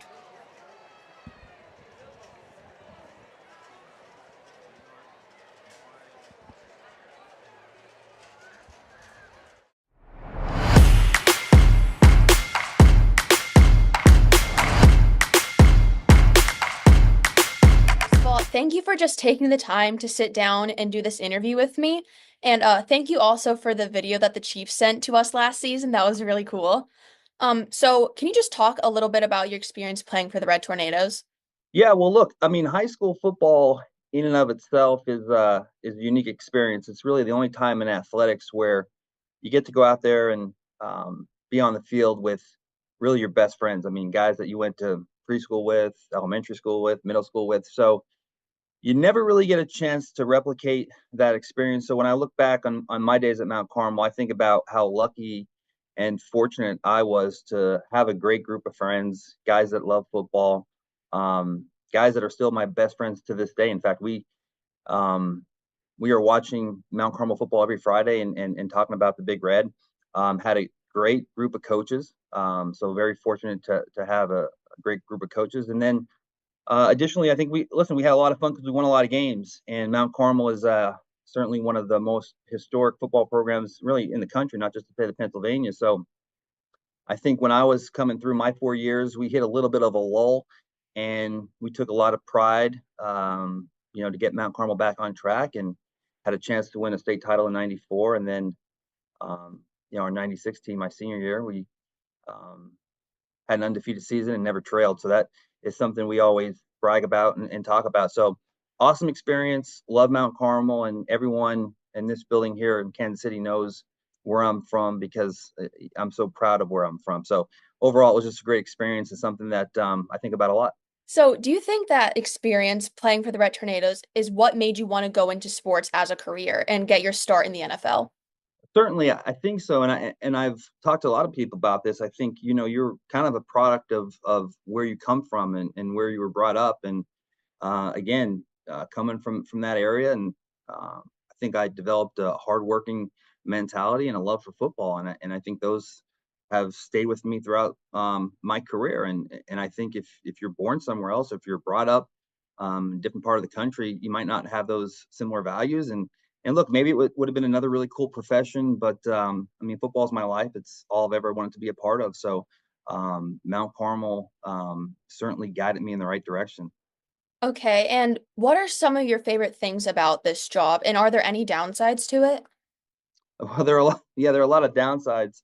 Sometimes I laugh, and it's kind of something you always dreamed about, but it's one of those careful what you wish for, you just might get it. I love relationship building, and I think everyone gets to see these players on a national stage and see all of their athletic ability, but I love getting to know the players and the family. I think we do a really good job here at this organization of really focusing on the person. I think football is the easy part, and these guys are no different than the students at Mount Carmel or the students anywhere or the college students. I mean, they're all going to have things they have to work through, and they're going to have some adversities off the field. And I love being a part of that, getting to know them, getting to know their families, and helping them be the best versions of themselves. And we always think that the football, again, is the easy part, and if you get these guys in the right place off the field, and they can do what they do. So I certainly love that part about it. You know, some of the things you don't like is the time demands. I mean, it's really a 12-month job, and you don't get a lot of downtime. You have a few weeks here and there, and this is a business, and it's not for fun anymore. So you have to win. There's a lot of pressure, but I wouldn't trade it for the world, and blessed to have that opportunity. But certainly, the thing I love most is getting to know the players off the field. So as the general manager of the defending Super Bowl champions, what's your outlook for this season? We have a good team, and I think we have an expectation here to compete for Super Bowls every year. Um, we're in the middle of battling a lot of injuries. We have a couple players. Some of our key players are hurt right now, and um, so I think it's just a matter of us getting better each and every week, and finding ways to win games, and hopefully we can get healthy. I think the thing about the NFL is it's not a sprint, it's a marathon. Um, these teams every week we play are so good, and there's really, the records may say one thing, but the reality of it is, each and every week these teams are so talented, and I think the important aspect that we need to really focus on and just being the best versions of ourselves, and getting better each and every week. And hopefully at the end of the season, we're as healthy as we can be and we're playing good football. But it's a long way away, and I think we're just focused one week at a time, and again, just trying to work on the little things and get better each and every week. So speaking of the Super Bowl, Taylor Swift was there last season. How has the Chiefs handled all of the extra attention coming from the off-field relationship between Travis and Taylor? Yeah, a lot of extra attention there. What's funny is that I think over the last 5 or 6 years, I think the Kansas City Chiefs have won more football games, I think, than any team in NFL history, and we've won 3 Super Bowls, and we have a uh, first ballot Hall of Fame coach, first ballot Hall of Fame tight end, a first ballot Hall of Fame defensive lineman, and one of the best players ever to play the game in Pat Mahomes. So we have a lot of stars here. But the very first question I usually get asked by friends and families is about Taylor Swift. And our guys, and I think really looking back on our run here, one of the reasons we've been successful is our guys do a great job of kind of eliminating distractions. And now I think the first time Taylor came to a game was last year in September when we played Chicago. And I think even the guys were a little starstruck, and there was a lot of players, and certainly all the fans were um, taking every moment they had to kind of look and see where she was sitting. And but I think the cool thing is that our guys, after that first kind of Taylor Swift experience at the stadium, it became normal for us. And I mean, now she comes to every home game now. So, and I think Taylor really appreciates Kansas City. It's not New York, and it's not Vegas or LA, and where she gets swarmed all the time. I think the cool thing, and listen, I haven't asked her, but I think she would say that she likes the experience because um, Kansas City has certainly welcomed her with open arms, and I think she can come into the game and be herself. And that now you do see, every I'm kind of thinking back to every home game where she has a little routine where she comes down the tunnel and goes up the elevator there, and there's no swarms of people. It's just like, she's been doing this her whole life. So I think it's been a cool relationship, but I give credit to the guys because they can kind of um, really focus on the task at hand. They don't really get caught up in too many distractions. Are there any things that you miss about Mount Carmel, and how often do you come visit Mount Carmel? Yeah, the people. I mean, again, to this day, some of my best friends are still from Mount Carmel, and I don't get back as often as I like to just because of the work demands. But um, you know, love the people, love the history there, and again, um, as often as I can, I try to make it back. But rest assured, as I mentioned earlier, every Friday night I am watching WKMC TV and checking out the Big Red. And my dad still coaches there, so we're texting. I mean, I'm on Central Time, so I'm an hour behind you guys. So I'll be texting my dad at midnight, 1 a.m. and talking about the game and talking about some of the things I saw. So um, just love it, and it'll always be a part of my life. So, speaking of Mount Carmel football, one of your many iconic plays was when you were a freshman here and was a kick return for a touchdown against Shamokin in the 1993 Coal Bucket game. Can you just tell me what it felt like at that moment? And do you have any advice for the players this season? Not sure, but that may have been my first touchdown in my career. But I certainly remember that play. I'm pretty sure we were getting beat pretty good, 20-some nothing when I had that kickoff return. But what an awesome opportunity that was for me. I mean, your first cold bucket game to really score your first touchdown. I think any player that goes on to have success, I think that they can always probably look back to a moment in time when they had a game or had a play, and that was the moment when they realized, like, yeah, I can do this, and I'm really good at this. And so thinking about that play, I was super fortunate to have that happen to me my freshman year right off the bat, and I think that kind of set me up for a lot of success. But certainly a thrilling play, and again, it's something you'll remember for the rest of your life. And as far as advice for the players, I mean, look, they have a great coaching staff there that they've done well. Both teams have done well. I'm also I keep track of all these teams, so I know that we've won a lot of these cold bucket games in a row now, and I think we haven't lost since my junior year in '94, if I'm correct. But I also know that this is probably one of the Shamokin's best teams to bring into this game. So, like any big game, I think you just focus on the little things, and the teams that can execute the small details win. But most importantly, just go out there and have fun and enjoy every minute of it. Okay, thank you for that advice for the players, and thank you for doing this interview. And I hope that you and the Chiefs have a good luck this season. Awesome. Thanks so much, and enjoyed my time catching up with you. Yes, thank you.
I'm here with Jabari. Jabari, what's your number and position? Number 60, and I'm a D lineman. All righty, we're going to get to know you in 5 questions.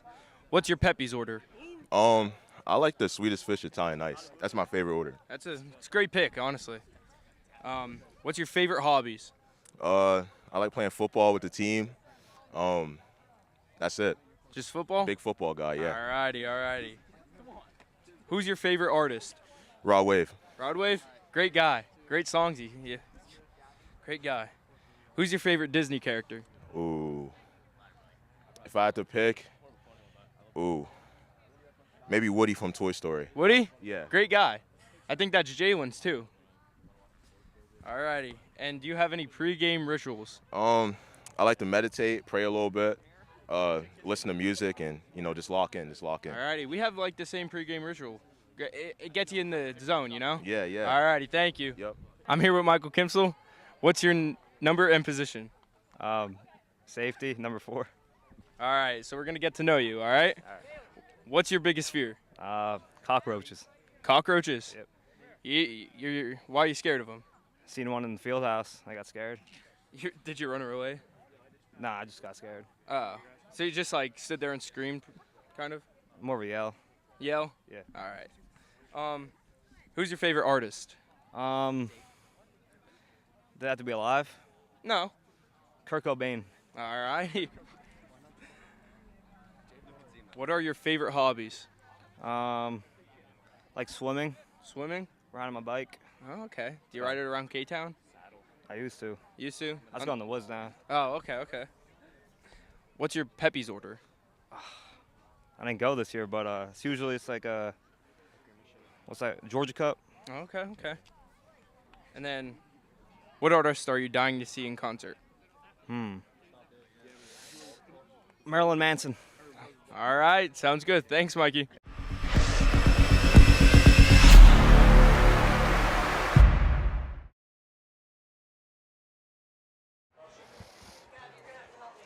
Hey, welcome back to the Silver Bowl. We're after the first half.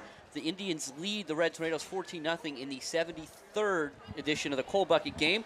We always tell you we get our stats from Jose at the half, and fortunately, when we're at home, we get to actually talk to the man himself. How is it down there, Jose? Hi. It's sort of a hectic game here tonight for me. It was difficult. It's a really competitive game right now. We're going to have to come out of here and that first drive in the second half. We always talk about it being so important, but I don't know if we've had a more important one than we're going to have tonight. We certainly have to establish something to stay in a football game. Yeah, offensively, we've got to get things moving for sure. Yeah. Let me give you some quick stuff in case you guys can get to Johnny. For Shamokin, 22 rushes, 136 yards, 3 of 4 passing for 87 yards. So that gives you like 223 yards total offense, 10 first downs. For Mount Carmel, only 15 rushes for 47 yards, 2 of 5 passing for 6 yards, which is totally uncharacteristic for us, and 4 first downs. And I apologize to the Shamokin folks. I didn't have time. I tried to do some Shamokin stuff, and I wasn't able to, and I have one of the sports writers usually helps me out with those, and I was unable to connect with them. So I'm sorry about that, but you guys are having a great game, and as long as you keep it up, you're going to be in good shape here. Yeah, I think you're absolutely right. But what are you guys thinking upstairs? It's interesting, Jose. I think a big thing, and we're getting Johnny here, but I think the Indians are 11 guys within 6 yards of the line of scrimmage, so we got to figure out a way to stop that. Yep. We'll have to do something. Okay, go to John. Thanks, Jose. Thanks, guys. See you later. Hey, we have Jonah Lazicki down here with Coach Dara. So, Jonah, do you want to go ahead? Hi, I'm here with Coach Dara. Coach, what is your game plan to take over in the second half of the game? We definitely got to execute better offensively. And defense, we just got to get some stops. We had some opportunities to get off the field on third down. We didn't do it. All right, Jimmy and Danny, back to you. Thanks, Jonah. Thanks, Jonah. So, again, we talk a lot about WKMC TV being a student-run TV studio. Again, hopefully you got to enjoy that awesome interview with Alyssa, who often does a lot of our sideline stuff. Tonight we've got Jonah out there. Again, students running the cameras and the trucks, doing all of it. We'll talk about exactly who they are and what they're doing a little bit later in the second half. But, Dan, kind of Jose called it out. It was an interesting first half. Yeah, for sure. It was absolutely interesting. Just the offense that the Red Tornadoes were running in the first half, the majority shotgun double wing, that's made to shorten the game. That's made for them to run a lot of plays offensively and them to shorten the game when you're playing against a team with a tremendous offense such as the Indians. But really, it just seemed to shorten their drives, unfortunately. They weren't able to get things going in the air or on the ground, and Shamokin pretty much controlled the whole first half between the clock, offensively and defensively. Well, I think to your point, Dan, now that the Indians have a 2-score lead, you have to think they are certainly going to be content with using up as much of the clock as they can. And you won't see them in any kind of hurry. No. And if the Red Tornadoes want to respond in kind and stay in the double wing and pick up 3 yards in a cloud of dust, the Indians are going to be happy to let them do that. Yeah. I think you're absolutely right, and I think it's going to be an interesting second half here. I'm curious to see what kind of adjustments Coach Dara has made. He said, guys have to execute offensively, defensively. They got to get off the field on third down, and that was something that obviously we saw. A lot of plays extended by quarterback Logan Steele. They have to find a way to keep him in the pocket and not give him that opportunity to escape. One thing I think might be interesting, just of note here, again, we're focused on the field. We've got it. The Red Tornadoes need to take care of business here. They trail by 2 scores. They did trail by a point last season. Yes. They were down 13-12 for the half at Shamokin, and all they did was score 34 unanswered in the second half to kind of run away with that one. But an interesting kind of happening throughout District 4 tonight is that if the Red Tornadoes are able to pick up a victory here, if they can turn around, if they can outscore the Indians by 2 touchdowns in the second half, right now Mifflinburg is giving Lewisburg all they can handle. It's 21-all in the second quarter. Okay. If Mifflinburg's able to pull off an upset there, it's going to get interesting from a seeding standpoint. Yeah, absolutely. To see if the Red Tornadoes are able to vault over the Green Dragons and land in that second seed. But again, that's all dependent upon the Red Tornadoes taking care of business here tonight over the next 24 minutes. Yeah, we'll see. We're going to see the Red Tornado offense out there to start things off. Kimsel had a little crease on that first kick return that he had, and was stopped up by Chase Pencil on just like a shoestring tackle. So I'd be curious to see if they tried to go away from Kimsel, aim it in the direction of Cooper Karicki, or maybe even a shorter kick. But the Red Tornadoes will definitely benefit trying to get things started offensively from some good field position here to start the second half. So we're about to see that momentarily. And again, tonight's game sponsored by Brett Veach and family. Hopefully everybody got an opportunity to see the interview at halftime. Brett and Allison Veach are our sponsor for the night, so we thank them for their support. And yeah, hopefully you got a chance to watch the interview. It was awesome. I really appreciate Brett's time, and he's always very, very generous with it for, a man as busy as he certainly is. Yeah. So here we go, the second half to begin. Steinhardt against Kimsel and Karicki back deep. It's a low knuckler. Kimsel taking on a hop at the 5. And he's got a little bit of space, but a good tackle made by Bickert. Yeah, Bickert does a really good job just kind of squeezing down there the inside. I think that the little roll there slowed things up and didn't give Kimsel that head start that he likes to get. And the blockers kind of got out in front of him a little early, and because of that, there wasn't a lot of room there. So the Red Tornadoes are going to start about their own 25 here, this drive, in the shotgun double wing. So again, you see Pencil's going to be the furthest man deep in that Indian defense, and he's about 7 yards off the line. Blessing off the right side, not a whole lot there for him. Give him 2, 2nd and 8. Yeah, and again, we talked about it. Red Tornadoes are going to have to do something differently offensively to get things going here. They had success. I mean, they moved the ball in their first drive. The penalty on the fourth down conversion stopped their drive in its tracks. But since then, not a whole lot of success. Now it'll be a short pitch to Blessing. He's going to stay on his feet. Going to be some contact on the sidelines. I don't think it was initiated by anybody. I think he just ran into somebody. Yeah, I think that's what it was. I'm not sure if it was a member of the coaching staff, but hopefully everybody's all right over there. Blessing popped up and got back on the field. Yeah, a nice gain there. They got Blessing with a little bit of room to work. Yeah, you see, it was almost Coach Persing. He snuck out of the way. It looked like a ball boy was kind of took the worst of that. Hopefully that young man's all right. It's a cool opportunity for these kids on the sidelines. I think everything will be all right. 3rd and 4. Marshalluk to throw. And it's almost intercepted. Not sure if there's a miscommunication or just a misfire. But it looked like it was in between Delaney and Bailey. And almost intercepted. Yeah, Jim, we talked about it. You thought that the Red Tornadoes needed to come out of the half and put some points on the board early. Seeing Max Karicki out there in punt formation is not what they had in mind. And the Indians' defense just standing up, showing why they've only allowed 9 points a game this year. Another good punt from Karicki. This one angled, and it's really going to land right at the sideline, so a really nice job. It'll be 1st and 10 Indians from the 30. Oh, we're going to reset, call it the 32. Yeah. And that'll be, to be fair, I thought it was the 32 also. Okay. At first. So when he stepped to the 30, listen, you're not going to complain about the 2 yards. Right. But so we'll see here. Again, the Indians will come out, and they're going to aim for more of the same. You're going to see Clinton and Gink. You're going to see Steele on the move. Maybe some deep shots to Pencil and company. Yeah. But the Red Tornadoes really need their defense to come through and make a play. Maybe try to find a way to put some points on the board even. Yeah, I mean, being down 2 scores to a team with as good of a defense as the Indians is a tough spot to be in to begin with. It's a big run from Gink on 1st down. He's going to get out to the 39. Going to pick up about 7. You know, the Red Tornadoes would really benefit from a turnover here. That if a turnover here, shift a little bit of the momentum. Just find a way. Get a stop. Knock the ball loose, something. They need a spark on that defensive side to maybe wake up the offense as well. You're right, Dan, and that's a double-edged sword, too. Did you see you start ripping at that football, all of a sudden those arm tackles are run through. Yeah, it's true. And it'll be Steele.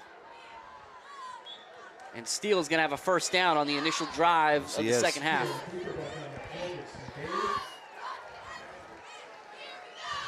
And you know, you mentioned it earlier, Jim, that this is exactly what we're seeing. The Indians huddling up, no hurry to get up to the line of scrimmage. Yep. They've been running a ball control offense, and they're going to continue to do that here with a 2-score lead in the second half. 2 minutes gone by in the third quarter. Steele's going to roll out to his right. He throws, and he's looking for Delbaugh. He's behind the defense, and he's unable to bring it down. It's a good ball by Steele, a good route by Delbaugh, but there's 3 parts to every reception, and the third one there is a little bit of a problem. It'll be 2nd and 10. Yeah, I mean, great job by Matt Belichick up front. He got around the blocker and got in Steele's face. Steele still threw a tremendous pass out there, but he got in Steele's face and didn't allow him to break that contain there. Again, Red Tornadoes are going to call on their defense to try to get them back in this game, and it's Gink again. Not much there, maybe 2. Looked like Ricky was the first one who made contact. Yeah. Yeah, just threw a big hand at him and kind of spun Gink around. So we'll see. Now this is, Jim, this 3rd and long here is where we saw in the first half Logan Steele make plays happen with his feet, you know, break and contain and getting outside of the pocket. So we'll see if the Indians decide to throw here, if maybe the Red Tornadoes have somebody spy on them. You know, have Ben Miller or Jason Clokus in the middle, keep an eye on Steele. I was going to ask if you thought that made sense. I think you have to shadow him. But it's going to be Gink. And he's got space, and he's going to make a move. It's a good tackle in the open field by Kimzel, but another 3rd down conversion for the Indians as the Red Tornadoes cannot get off the field. Yeah, and the defense just unable to get off the field is just continues to spark these chunk plays that the Indians are getting, just continues to take the wind out of the Red Tornadoes' sails just when they think that they're going to be able to get a stop and get off the field. Gink will hop from the left to the right of Steele. And it's going to be Gink again. He's going to pick his way, get down to about the 35, give him 4. It'll be 2nd and 6. And now Gink going to get a very well-deserved breather. As you see, Zakem Clinton, and it might not be as explosive as Gink, but he's going to get you yards no matter where he's running, if up the middle or outside. Clinton, 2 touchdowns on the night already, the 2-yard plunge, and then a nice run from 28 yards out with 35 seconds left in the first half to stretch the lead to 2 scores. Yeah, and that one with 35 seconds left was really a dagger. And the ball's on the ground. Steele does a good job of falling on it, so it's going to take it back. And yet again, the Indians are going to find themselves in 3rd and long. And the Red Tornadoes need to find a way to get a stop. And again here, I mean, if you have somebody spying Steele, that should mean an additional body in the middle there to combat the run. So we'll see how the Red Tornadoes decide to proceed here on defense with 3rd and long again. You can't give up another conversion here. Price to the left, Delbaugh to the right. Pencil kind of in the slot. Steele's going to throw. He's looking for Price, and he's got it. He's got it. It's a touchdown. Touchdown Indians. Ryland Price, 40-yard touchdown reception from Logan Steele on another 3rd and long. And that's just a great pitch and catch, and Ryland Price does a wonderful job. Just the concentration. He has Lukuski. Lukuski's in great coverage. He's draped all over him, and Price is able to not only stay in bounds, not only make the catch, but also shake the tackler and get into the end zone. That's a great job there by Ryland Price. And while we have him, I'll give a shout out to Ryland's dad, Ryan. I'll see you at work next week. Pencils through, and it's all Indians here, 21-0.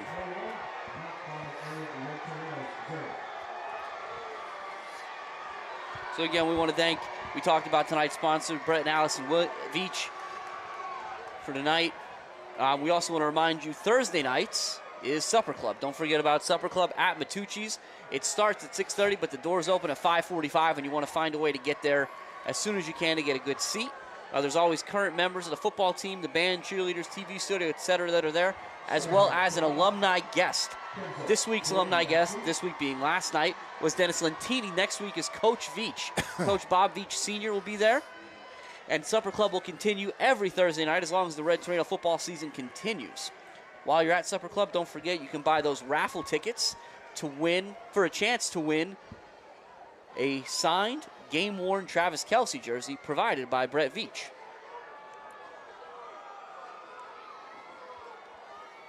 So Steinhardt will kick. Again, Kimsel and Cricky back deep. The Red Tornadoes need a spark.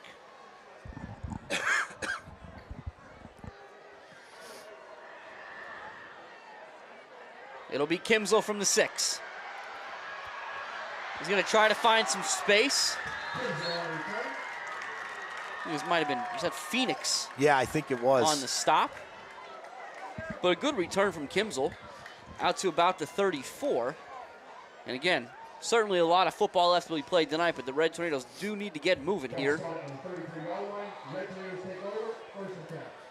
And and again, now we'll see the Red Tornadoes starting a little opened up here to start this drive. So we'll see if there's some changes here to the offense. And it's going to be Kricky off the left side. He'll pick up 2. 2nd and 8. Yeah, and again, I like the idea from the Red Tornadoes. Spread things out a little bit, open it up, get some guys away from the line of scrimmage, and then run the ball. But you have to show that you're willing to throw it too, and throw it down the field. Yes. That's really what's going to soften up the Indians' defense. And the Red Tornadoes haven't showed that yet. Marshall to throw now, and there he goes. He's going to go up top for Delaney, and he's got him, and it's going to be a touchdown! 74 yards! 64 yards, oh my goodness. And that is exactly what the doctor ordered for the Red Tornadoes right there, Jim. And there's a flag, and it's coming back. Oh, boy. And now somehow that's going to be a pass interference on Delaney. That's the only thing it can be where the flag is thrown. The only thing that makes sense is since everybody's walking back well, it from doesn't that make sense. Yeah, but the only penalty that seems to make sense. An offensive pass interference call. My goodness. Yeah, this is puzzling. Here we get a good look at this. I'm not really sure. Delaney caught the ball, and the defender fell down. And I guess all you have to do is fall down to get a flag for the referees here on the Shamokin sideline. That is a tough one. Yeah. As we said it all night, the Red Tornadoes needed one. Yeah. They needed to take the top off that defense. They needed to get those safeties out of the box, because that opens everything else up. And now it's going to be 2nd and 20. All the way back at the 20-yard line, 6 points off the board. And now Steele is going to shadow Delaney. It's a quick out, but a good open field tackle made. I believe that was Bicker. Yeah. Yep. So now it'll be 3rd. And still very long. Yeah, about 17. Red Tornadoes going with their speed package. They bring Lukuski in. Bailey goes to the sideline.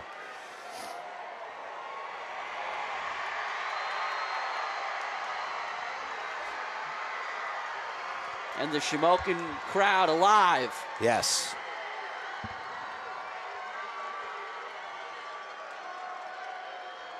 Marshalik to throw. And he's down the middle for Blitchick. It's high, incomplete. Whoa, and there's a 15-yard flag. And that's gonna be a drive extender for the Red Tornadoes. Yes, it will be. Blitchick's making a play there. He's worried the ball's gonna get intercepted. Yep. And there's a response to that play that'll extend the drive. Yeah, Blitchick did exactly what you're supposed to do. He turned into a defender, and that's gonna give the Red Tornadoes some new life. Now there's an Indian with a helmet off on the field. Which is also usually a 15-yard penalty. Personal foul against the Indians. And because this is a dead ball, that should be an automatic first down, correct? Yes. Should be, because we're still beyond 15 yards. It's not going to be an automatic first down. I can tell by the way Coach Dara is reacting. So if it's a dead ball, is it going to be fourth down then? Yes. Right, because it'll be ruled after the after the play. You would think that it can't be both. No, it can't be. It has to be an automatic first. Right. Well, it's going to be third down. You might see another penalty on Coach Persing over there trying to get an explanation, getting a little excited. So it is fourth down. Although I'm not sure what explanation Coach Persing would want. It's very, very obvious, very clear. Well, and I mean, I think the way this was adjudicated benefits the Indians. Oh, yeah, in absolutely not being does. a dead ball foul that would result in an automatic first down. But it being a dead ball foul that results in it not being a replay of third down. Right. So that's what I mean. That's the best of all worlds there. Right. So now it's 4th and 2.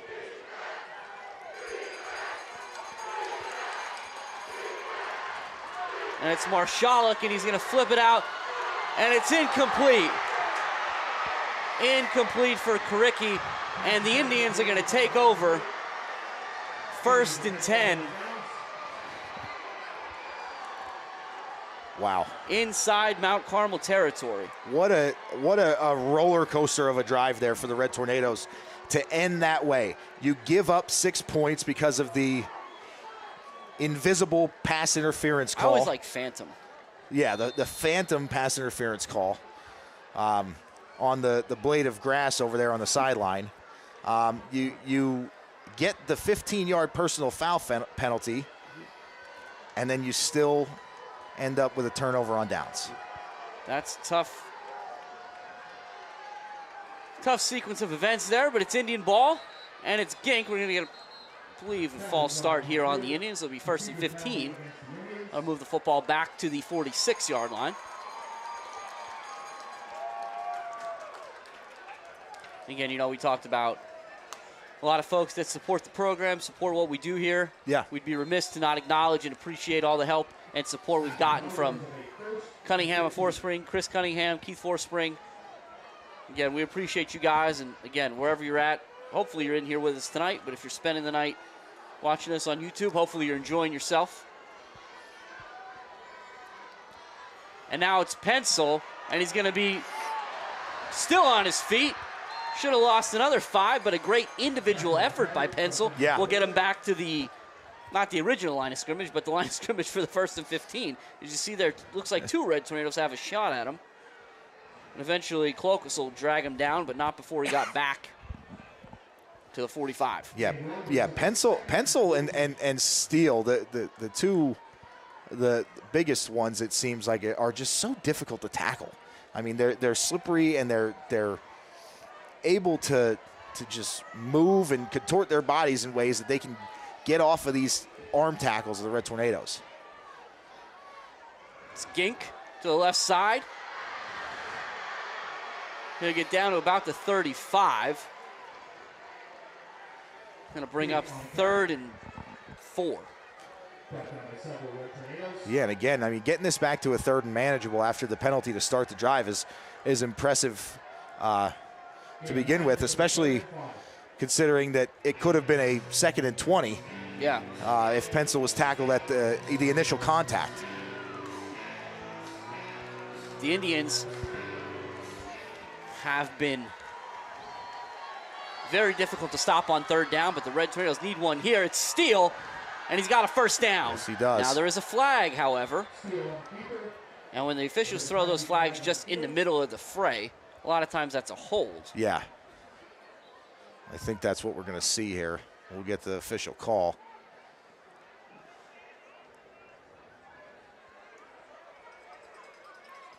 Wait, I think they're just determining where the hold occurred.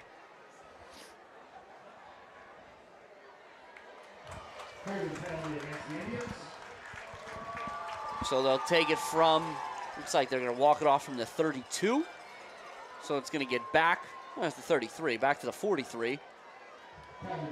So now it'll be 3rd and 12. Yeah. We got 4 minutes and 11 seconds left in the third quarter. The Indians, who have not held the coal bucket since Bill Clinton was in office. Right. Are up 3 scores, 21-zip.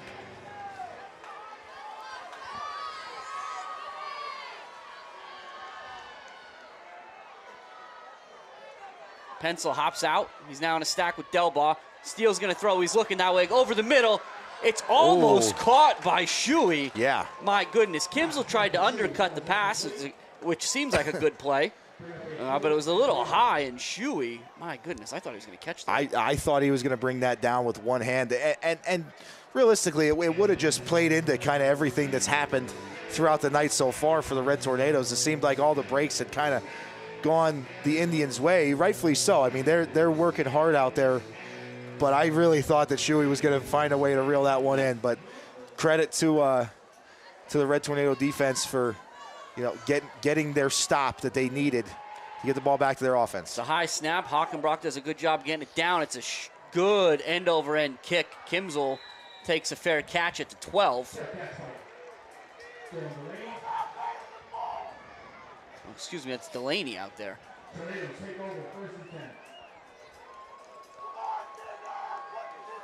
It'll be 1st and 10 Mount Carmel from that spot. Yeah, now we'll see. Seems like the Red Tornadoes are going to stick with keeping things opened up here. You see Tate Adams and Delaney split out wide, but you see Blessing back in the backfield now. A couple weeks ago, the Red Tornadoes threw an 87-yard touchdown pass to Al Bailey. This time they're going to hand it to Blessing. Blessing's going to give it what he's got. We get out to, they're going to say about the 17. Blessing always runs tough, and it seems like when Blessing's in the backfield, there's an extra guy or two inside. Yeah. So I think having Blessing in there is might open things up in the passing game. You want to get him his carries, you want to give him the ball, but I think this is going to help with the passing game. Marshall to throw, and he's looking for Delaney, and there's a face guarding.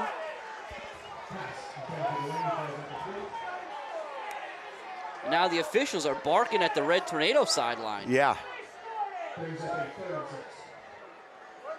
Yeah, and it's going to be a third and medium here, 3rd and 6 for the Red Tornadoes.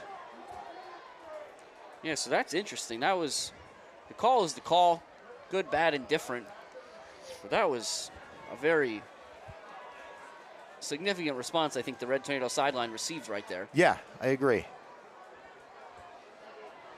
So it's 3rd and 6 at the 16 again. We're under 3 minutes left in the third quarter. Obvious passing down for the Red Tornadoes. Marshalk's going to set up the tunnel screen to Delaney, wow. but it's blown up. And blown up, and Delaney had to hear about it. Yeah. So Kem Clinton gets up and screams in Delaney's face, which usually, again, ends as a penalty, but no call. The Red Tornadoes will have to punt. There. So not a whole lot here you can do other than try to punt this one away. Yeah. Curious to see if the Indians go after the punt, given kind of where the Red Tornadoes are punting from. Cricky standing at the 2. They opt not to. It's a nice end-over-end punt from Cricky. It's going to take a high bounce, and it's going to keep going, and the Red Tornadoes are wise to let it roll. And it'll stop at the 44-yard line of the Indians, where they'll take over 1st and 10. You know, we talked a little bit about about this being a student-run operation, so we just want to recognize those students. The director of tonight's broadcast is Ava Scavery. Graphics are Isabella Jakuk. Replay, Jennifer Andrus and Alex Tresker. Coaches tape, Dominic Paracella. Field cam is Lucas Lubinsky and Dexter Hine. The press box camera is Cole Kornaski. Main camera is Gavin Lubeski. Photographers, Hannah Forspring, Alyssa Tresker, and Miley Butler. And you met our on-field reporter for tonight, Jonah Lazicki. Yeah, these kids, they do a tremendous job putting out this broadcast. And we talk about it all the time. Jim and I just get to come up here and talk football. These guys, they set up, they tear down. They're here for hours on end, and they give just a awesome professional level product. Pickup of 3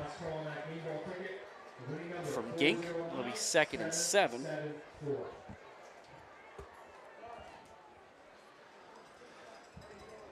Indians have a 2nd and 7.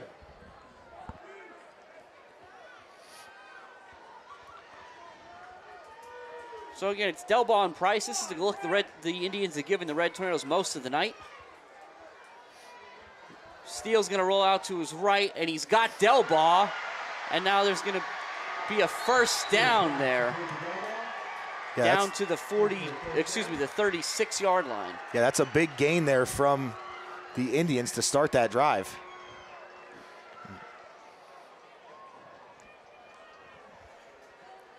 So we'll see. And again, it's interesting because the Indians have done that. It's Delbaugh and Price to one side. Pencil's kind of in that wing spot on the other side, and he'll come in motion or either before the play or right as it snaps, and they kind of flood the side of the field that Steele rolls to. Yeah. But this time it's just Gink right up the middle, and he's going to be tackled by Bailey. Yeah, and that's a good job by Bailey getting in the backfield there. Makes a nice tackle. Red Tornadoes, again, just trying to find a spark somewhere.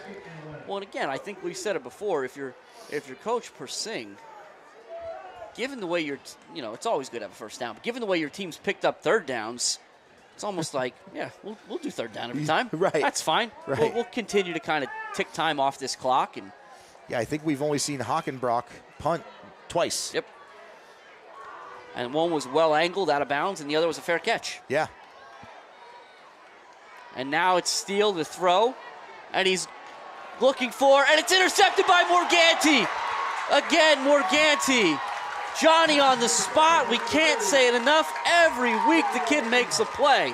Morganti with just a tremendous job reading that ball and just high pointing it. He goes up and gets it. He's undersized. He's giving up height to Delbaugh. He's in coverage, and he just goes and takes this ball from him.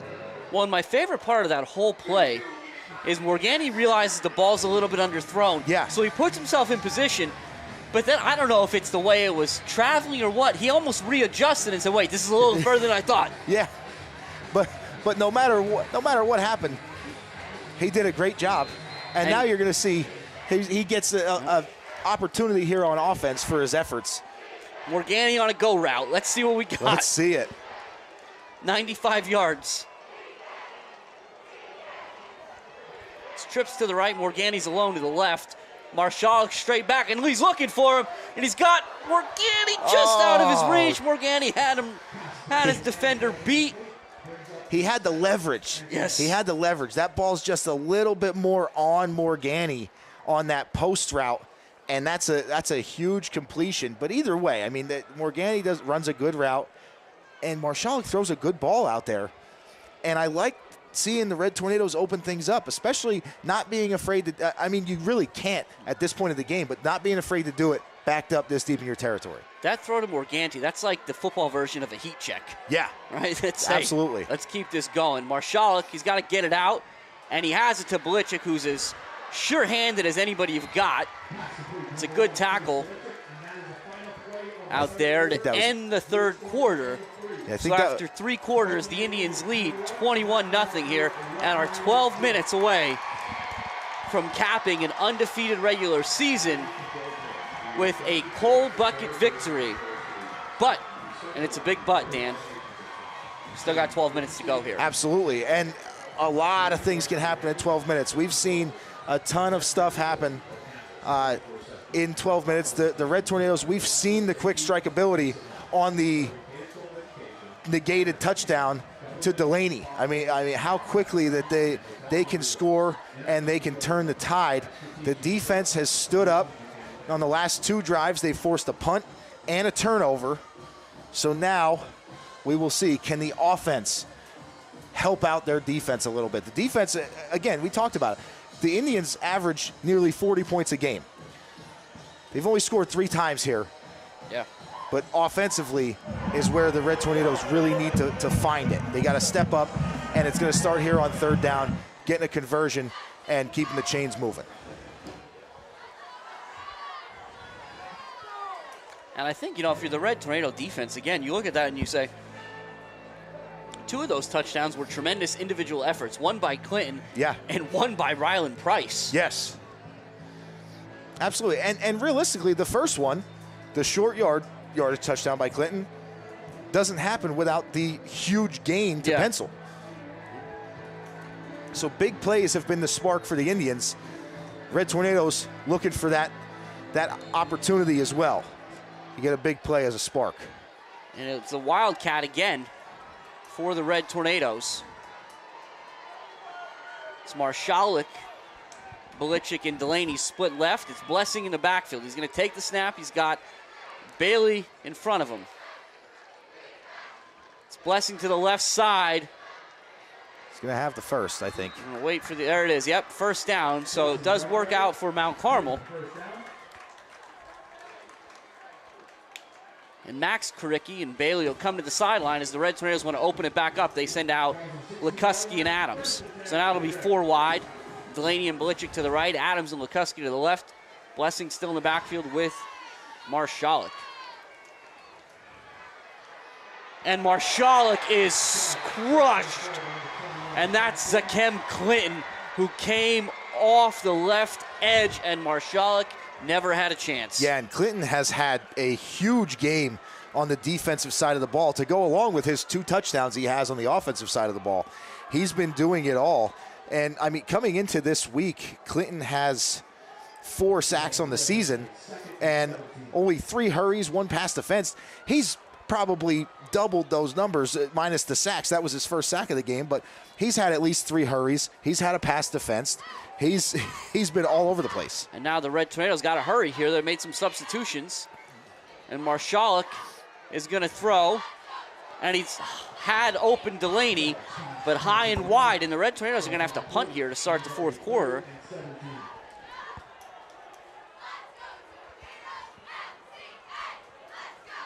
If they're not able to pick up some yards here.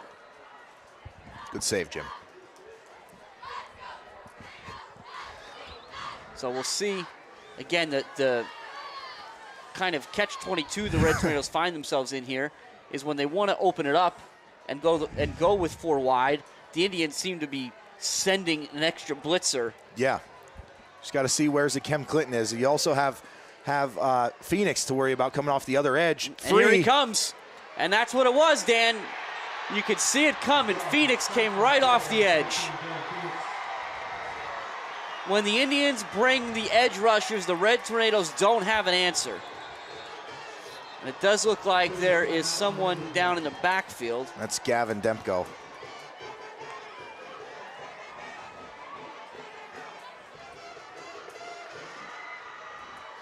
And now the Red Tornadoes are going to have to punt, and Karicki is going to be punting out of his own end zone when play resumes. Hopefully all is well with Gavin. Kind of as we talked tonight, Dan, there was a lot of kind of special things going on here at the Silver Bowl tonight. We talked about Mr. Arrow, Joe Arrow, and Joan Hildebrand being part of that 1951 Coal Bucket game, the inaugural Coal Bucket game. Yeah. It was really cool to have them here tonight. There was also another individual recognized, and I think we'd be remiss to not acknowledge that as well, and it's Mr. Joe Polizza. So Joe's, I'm sure many of you know Joe Polizza, as it's good to see Gavin get up and make his way off the field. But Joe graduated from Mount Carmel in 1992. He played junior high basketball and worked as videographer with John McKay. He was part of the Big Red Band, and then he was and still is performing with local bands. Yep. There was a really cool article in the news item. Yes. Was it last week or the week before about Joe and his father? Yes. And their kind of involvement with local volunteer fire departments. So we'll have Cricky punt here. And, Dan, I think, again, Joe's been doing that for 38 years now. Yeah, that's He joined the fire department at 14.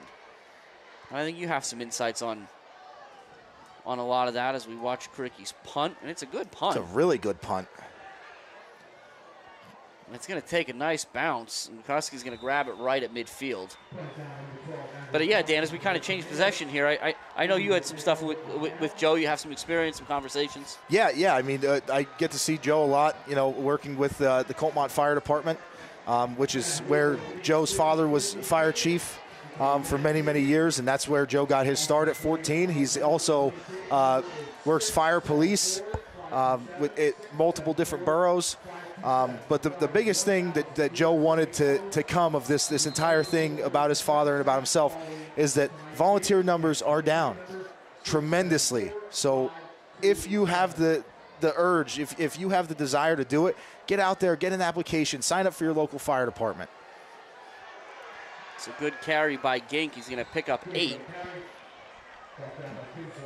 But yeah, again, Joe's just been part of a lifetime of community service in different ways, so we certainly appreciate that.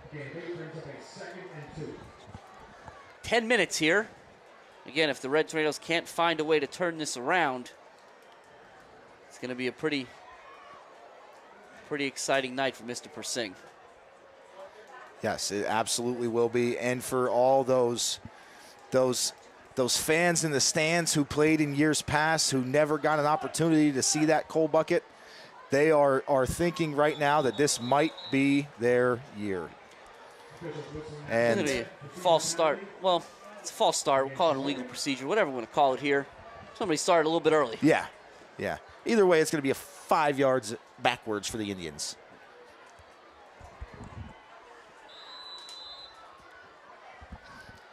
Another thing, Jim, we'd be remiss to not acknowledge the spread that we have here up in the press box provided by Hollywood Pizza and Bakery. Appreciate that, as always. Always well taken care of here at the Silver Bowl. Very much by a lot so. of different folks. And this time it's Clinton to the right side, and he's still on his feet. And he's going to have a first down, be driven out of bounds all the way down to looks like the 36-yard line. And so with just over 9 minutes left here, the Indians aren't done yet. Yeah, and Clinton has been doing a little bit of everything for the Indians tonight. We talked about the big plays he's made defensively. He's also, again, scored 2 of the Indians' 3 touchdowns and has just been the bully in the middle there, carrying the ball well.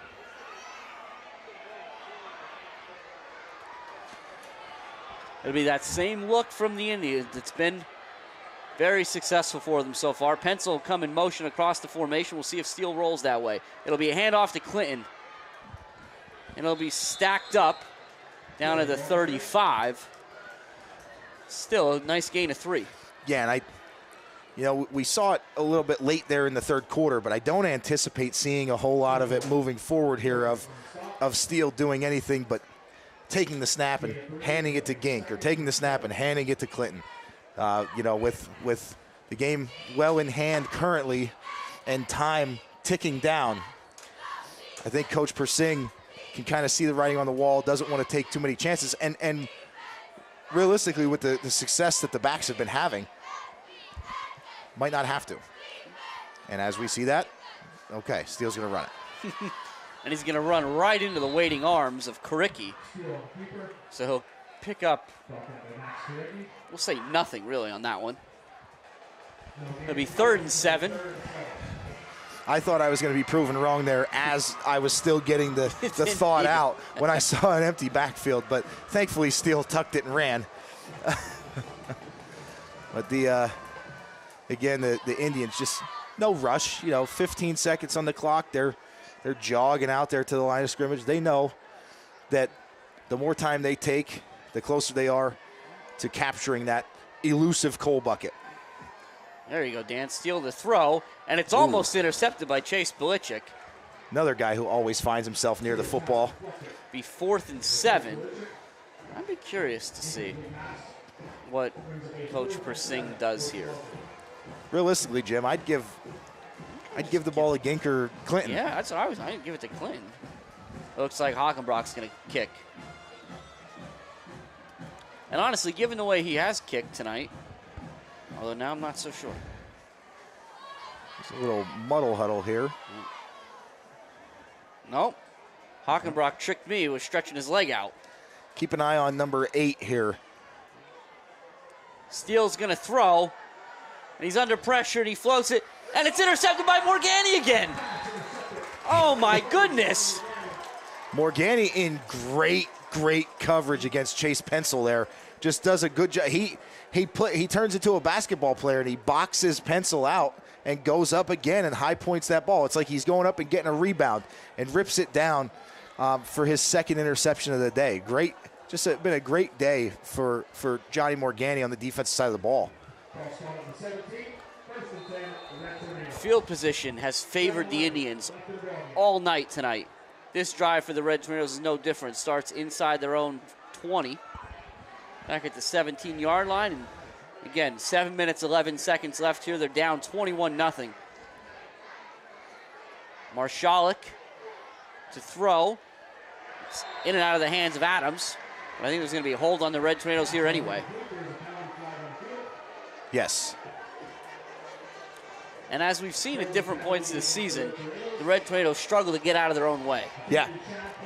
Yeah, and I stopped keeping track there. You know, early on I was trying to keep track of the penalties and the yards. But you know, going forward, I think the Red Tornadoes they're getting right around that average for the season. You know, probably 50 or 60 yards in penalties, and the plays that they've negated have been crucial at times. That's going to move. Now, fortunately, I guess, for the Red Tornadoes, right? They're inside. They didn't have a hole too far to go. Right. Back to the 10, maybe the 9. Marshalik under pressure immediately. He's going to elude the rush. And now Adams got behind the defense. Now Adams has to go. Going to put a stiff arm. A good tackle made by Bell, but a broken play. And the Red Tornadoes and Adams, they want to go. Yes, yeah, Adams gets the ball to the official. You're going to have to wait till the chains get set, but you're right. The Red Tornadoes, they want to get set and they want to go. It's at the 49. Marshalik right back at it, and Clinton comes from Marshalik, and he gets him again. The Red Tornadoes don't have an answer for Zakem Clinton. And Jim, Clinton was the last person back because of the pressure he applied on Marshalik on the previous play, was the last person back, didn't even have an opportunity to get set, and still is able to get into the backfield and get after Marshalik. I mean, at some point, Jim, you think, yes, we want to have 4 receivers. Let's take it down to 3 and put an extra blocker in there. And now it's Phoenix coming. Marshalik's pass high for Belichick. Now it's going to be 3rd and about 16. 3rd and 16 here, Jim. You have to think that with Coach Persing and that Indian defense smelling blood in the water, that they're going to be bringing some pressure after Marshalik. They're going to be pinning their ears back. I think you're going to see an extra guy on the defensive line already. And you look or at where, maybe not. That's just 5. Well, look, you see for the Red Tornadoes, they bring Belichick into a tight end spot. Okay, 3rd and 16, the Red Tornadoes are going to go very tight with just Adams split out. Marshalik's going to throw, and he wants Adams, and it's incomplete into double coverage. Now it's going to be 4th down. Yeah. And again, the unfortunate part there for the Red Tornadoes is because they have to commit additional blockers, they only get one guy out in the pass pattern. Well, it looks like Belichick's coming from downfield, so he might have been out there as well. But even still, that's only 2 receivers as opposed to the 4 that you've had. So, I mean, just the pressure that the Indians are bringing is completely changing the way that the Red Tornadoes are able to run their offense and call plays. Now, hard count from the Red Tornadoes there. We'll get them 5. make it 4th and 11. And a 4th and more manageable is always a welcome thing. So we'll see. You think you try to go for 2 in a row? Why not? Try the hard count again? With the incomplete pass, the clock's not moving. Right. All right, so take your time, see what you can get.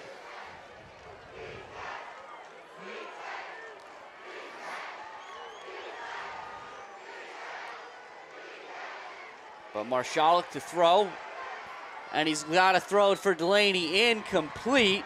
Marshalik under pressure from Hockenbrock and Clinton, and the Indians will take over 1st and 10 at midfield. They lead 21-0 with 6:09 remaining here in the 4th quarter.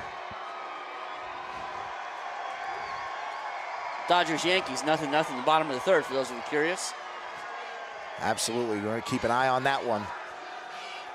It's going to be a great series there for the Fall Classic.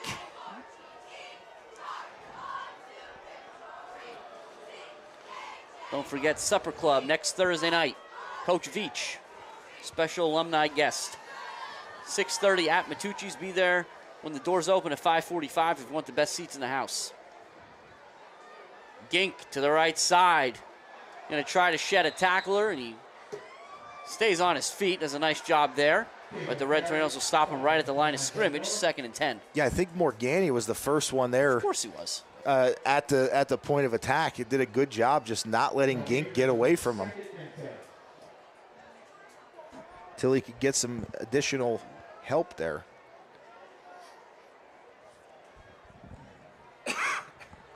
Again, the story tonight is the defense. Yeah. Absolutely.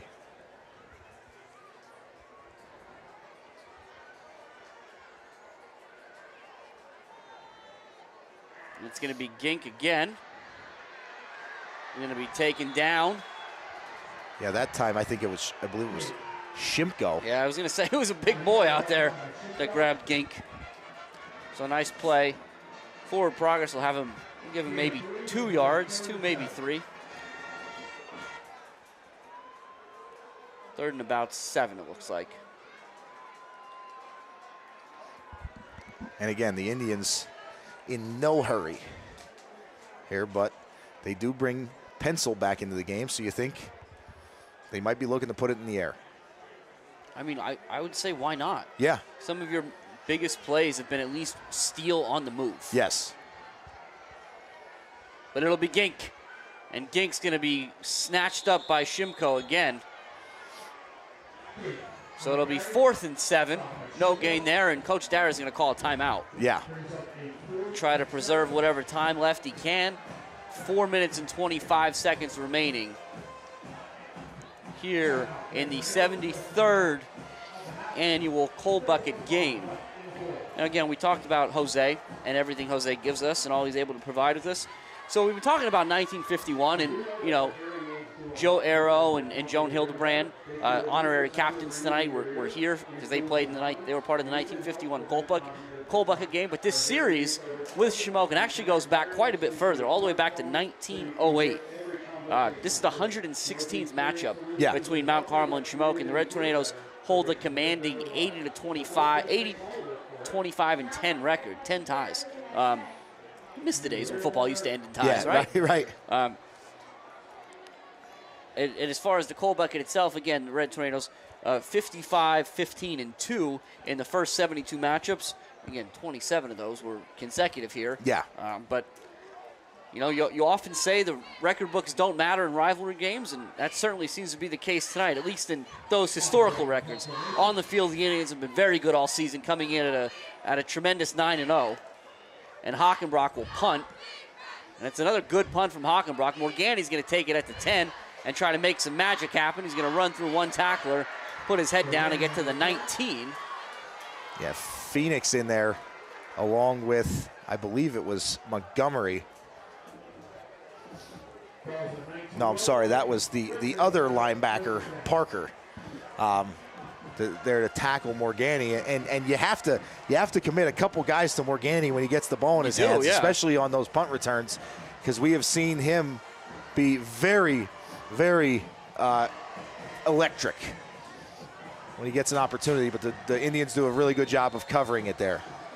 Red Tornadoes back to 4 wide, and Clinton licks his chops. The motion, they throw right in his direction, and it's incomplete. So Marshall does a good job of getting the ball out of his hand quick as Clinton was coming. Yeah, Jim, that's normally what you do. I mean, that's what you're taught. Wherever the blitz is coming from, that's one less person that's going to be in that area. You throw into the blitz. So Marshall does a good job of getting that out and getting it through Clinton's hands, but unfortunately not able to complete the pass. This will be 2nd and 10. Both Phoenix and Clinton walk. Now they step back into coverage. Marshall's got to throw that ball a long way. Does a good job. Belichick hangs on to it, but he's going to be stopped by Bickert as soon as he catches it. It's going to be about a yard short of the first down. Yeah. Yeah, but a good job there by Belichick just hanging on, because he did take a shot pretty much immediately after reeling that one in and trying to turn upfield.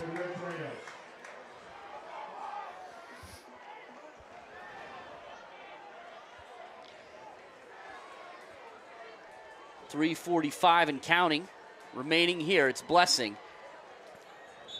And he's not going to have the first down. No, he's not. It's like he ran right into, I believe that's Kurtz. Yeah, I think so, Jim. That was a really good job there defensively again by the Indians. Just this time the inside doing the work. It's been the outside guys, the defensive ends, that have been eating this second half. This time around, guys up the middle get their due. It's Blessing. First down. Still on his feet. Out to about the 37-yard line. And as we said at the outset of this game, kind of regardless of the outcome here, both sides are playing next week. Yeah, exactly. And while things are looking bleak for the Red Tornadoes here, down 3 scores with just over 3 minutes to play, Loyalsock is up 2 scores on Montoursville. So you have to think the Red Tornadoes are probably locked into that 3 seed in District 4 Class AAA. Yeah. Marshall to throw. He's got a clean pocket, and he's looking for Delaney on a comeback. Really nice job securing that catch and staying in bounds by Delaney. And we've got a Red Tornado down. That's Bumps 55. But getting off the field under his own power, which is always good to see. But yeah, Jim, you think about things here and that's where you see number 75. I believe that's Rempel. Yeah, as I'm not sure that Demko went back in tonight. No. So it'll be Rempel as the center. So this is going to be now also going to be the third person snapping the ball to Marshall. So we'll see how Rempel does, or how the Red Tornadoes adjust. Going to be a false start there on the Red Tornadoes. I'm not entirely sure how this drive will end for the Red Tornadoes, whether it ends in points or not. You have to think that away side, those folks in purple are bubbling. Yes, they absolutely waiting are. to explode just as soon as they feel their team has locked it away. I mean, you see the Indians student section preparing to get on the field here. Incomplete. Intended for Belichick trying to plead his case there. And I don't know that it was that he didn't catch it. I think he was he stepped out of bounds. Oh, okay. I think is what the official was calling. All right. Because he kind of pointed to the sideline. Yeah. Yeah, I wasn't sure if he was pointing to the sideline or the ground, saying that it hit the ground. But I think that makes a lot more sense, because it did appear that he was able to secure it. And there's not too many things thrown his way that he doesn't secure. No.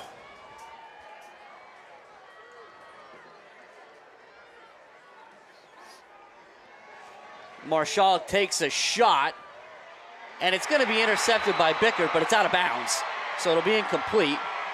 It's a good play on the ball by number 5. Belichick is down on the sideline. Bickert landed on him as they went for the jump ball, but Belichick's back up, and he's going to get out there. Yeah. Bickert landed directly on Belichick's chest, and they were both in midair. But Belichick, again, just does such a good job going from offense to defense. Now there's an official time, as the official observed Belichick perhaps walking a little gingerly and called a quick timeout to send him off the field for a play. Yeah. Belichick, ever the warrior, didn't appreciate it very much. Senior wanted to be out there with his team. And you see just as quickly strapped it back up, and he's going to be itching to get back out there. Yes, he definitely will be chomping at the bit. A good job there by Shimko on Clinton to give a clean pocket to Marshall. The pass intended for Morgani falls incomplete, and now it's 4th down. 2:02 left here at the Silver Bowl. Yeah, unfortunately, it appeared Morgani fell down at the top of the route there, and wasn't able to come back to that football. But I mean, it would have been 4th down Red Tornadoes either way. Just might have been a little bit shorter. Belichick back out there. He'll be to Marshall's right, split out with Lukuski. Left side is Adams and Delaney. Kimsel in the backfield. As the Indians drop into coverage, it's over the middle, incomplete. And there's that explosion that you've been anticipating, Jim, because now under 2 minutes here to go, it appears that the Indians are going to take that coal bucket home tonight, Jim. My goodness. And I think a lot of the talk this week, a lot of what went on, was a quiet acknowledgement from the Red Tornado side, which was, hey, there have been some Indian teams that have given us a run for the money, and you know, perhaps they struggled the other 9 weeks of the season. Yeah. This isn't that team. This is not one of those teams. Absolutely not, Jim. This is probably one of the best Indian teams that the Red Tornadoes have had to face in that 27 years that they've held the coal bucket, if not the best.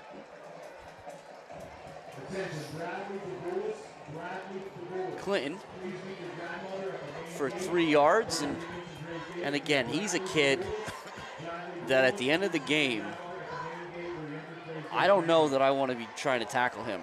No. Now, of course, that's why I'm not out there, and these guys will continue to fight to the end of the night. But whew, he is a load to bring down under the best of circumstances. Yes, he is, and I mean, he has been a catalyst for this Indians team throughout the season. He's been a huge part of their offense and defense, and he showed it tonight.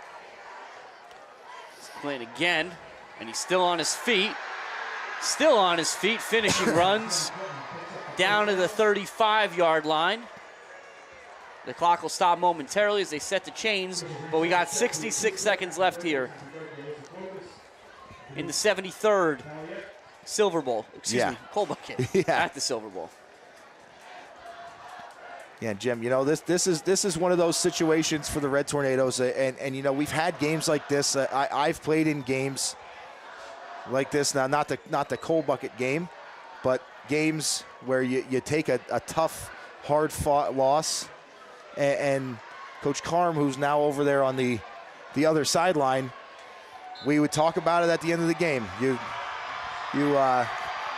watch the film one time, you take the tape and you bury it and you forget about it. And that's what this Red Tornado team has to do. As you see, great sportsmanship out there from both sides. I was going to say, give a big shout out there, especially.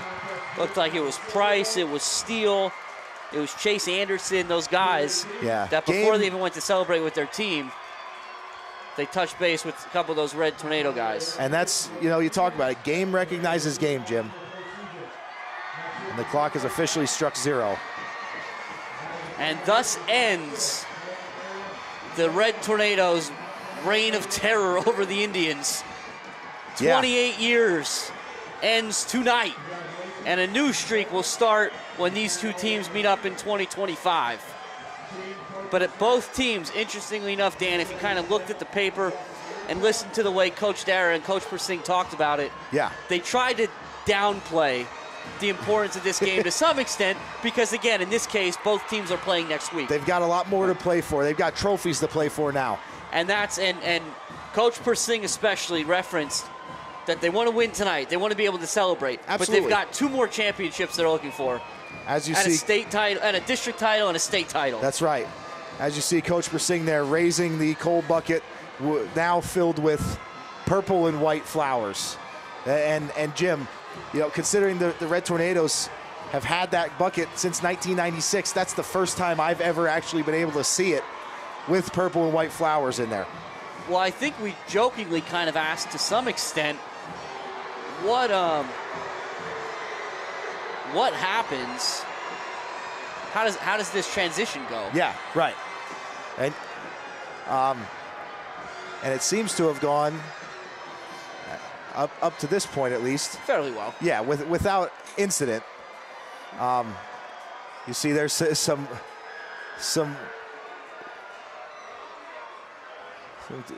lights have gone out, and the Shamokin faithful not appearing to leave. Well, and the Indians will have their night. Again, they've had a phenomenal season, but on the Red Tornado side of the football, again, still more work to be done. Yeah. The Red Tornadoes, you never want to lose anything. Every week you come out here, you fight all week, you work hard for a victory, so it's always somewhat disappointing when you lose. But again, Red Tornadoes will be back here next week. I believe it'll be Saturday. Okay. Timing to be determined, and I think we've got some stats courtesy of Jose. Yes, we do, and we'll start with the victor, because to the victor goes the spoils, as they say. The Indians, 42 rushing attempts for 216 yards, 5 of 13 passing for 144 yards, 15 first downs, and those 3 touchdowns. For the Red Tornadoes now, that just had a tough time getting going on the offensive side of the ball. 25 rushing attempts for 57 yards, 8 of 25 passing for 80 yards, and 8 first downs.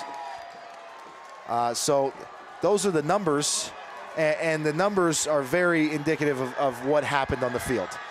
The Indians' offense was very good, and their defense, I think, was even better. So we'll see where we go from here. Again, both teams, like we mentioned, will play next week. The Indians and Red Tornadoes both have their sights set on something more than just tonight. But again, tonight was not to be for the folks in red. I think we'll go ahead and get out of here for tonight. Again, we want to thank tonight's sponsor, Brett and Allison Veach. We appreciate their support. We want to thank Brett for his time giving us the interview. Absolutely. It was phenomenal, and the donation for the Travis Kelce jersey to Supper Club and everything he's been able to do for this program. And certainly we want to thank all of you. It's been fun 10 weeks, but lucky for us, we got a week 11. Yes, we do. So next week, like I said, we'll be back here at the Silver Bowl. Make sure you're here. You don't want to miss out.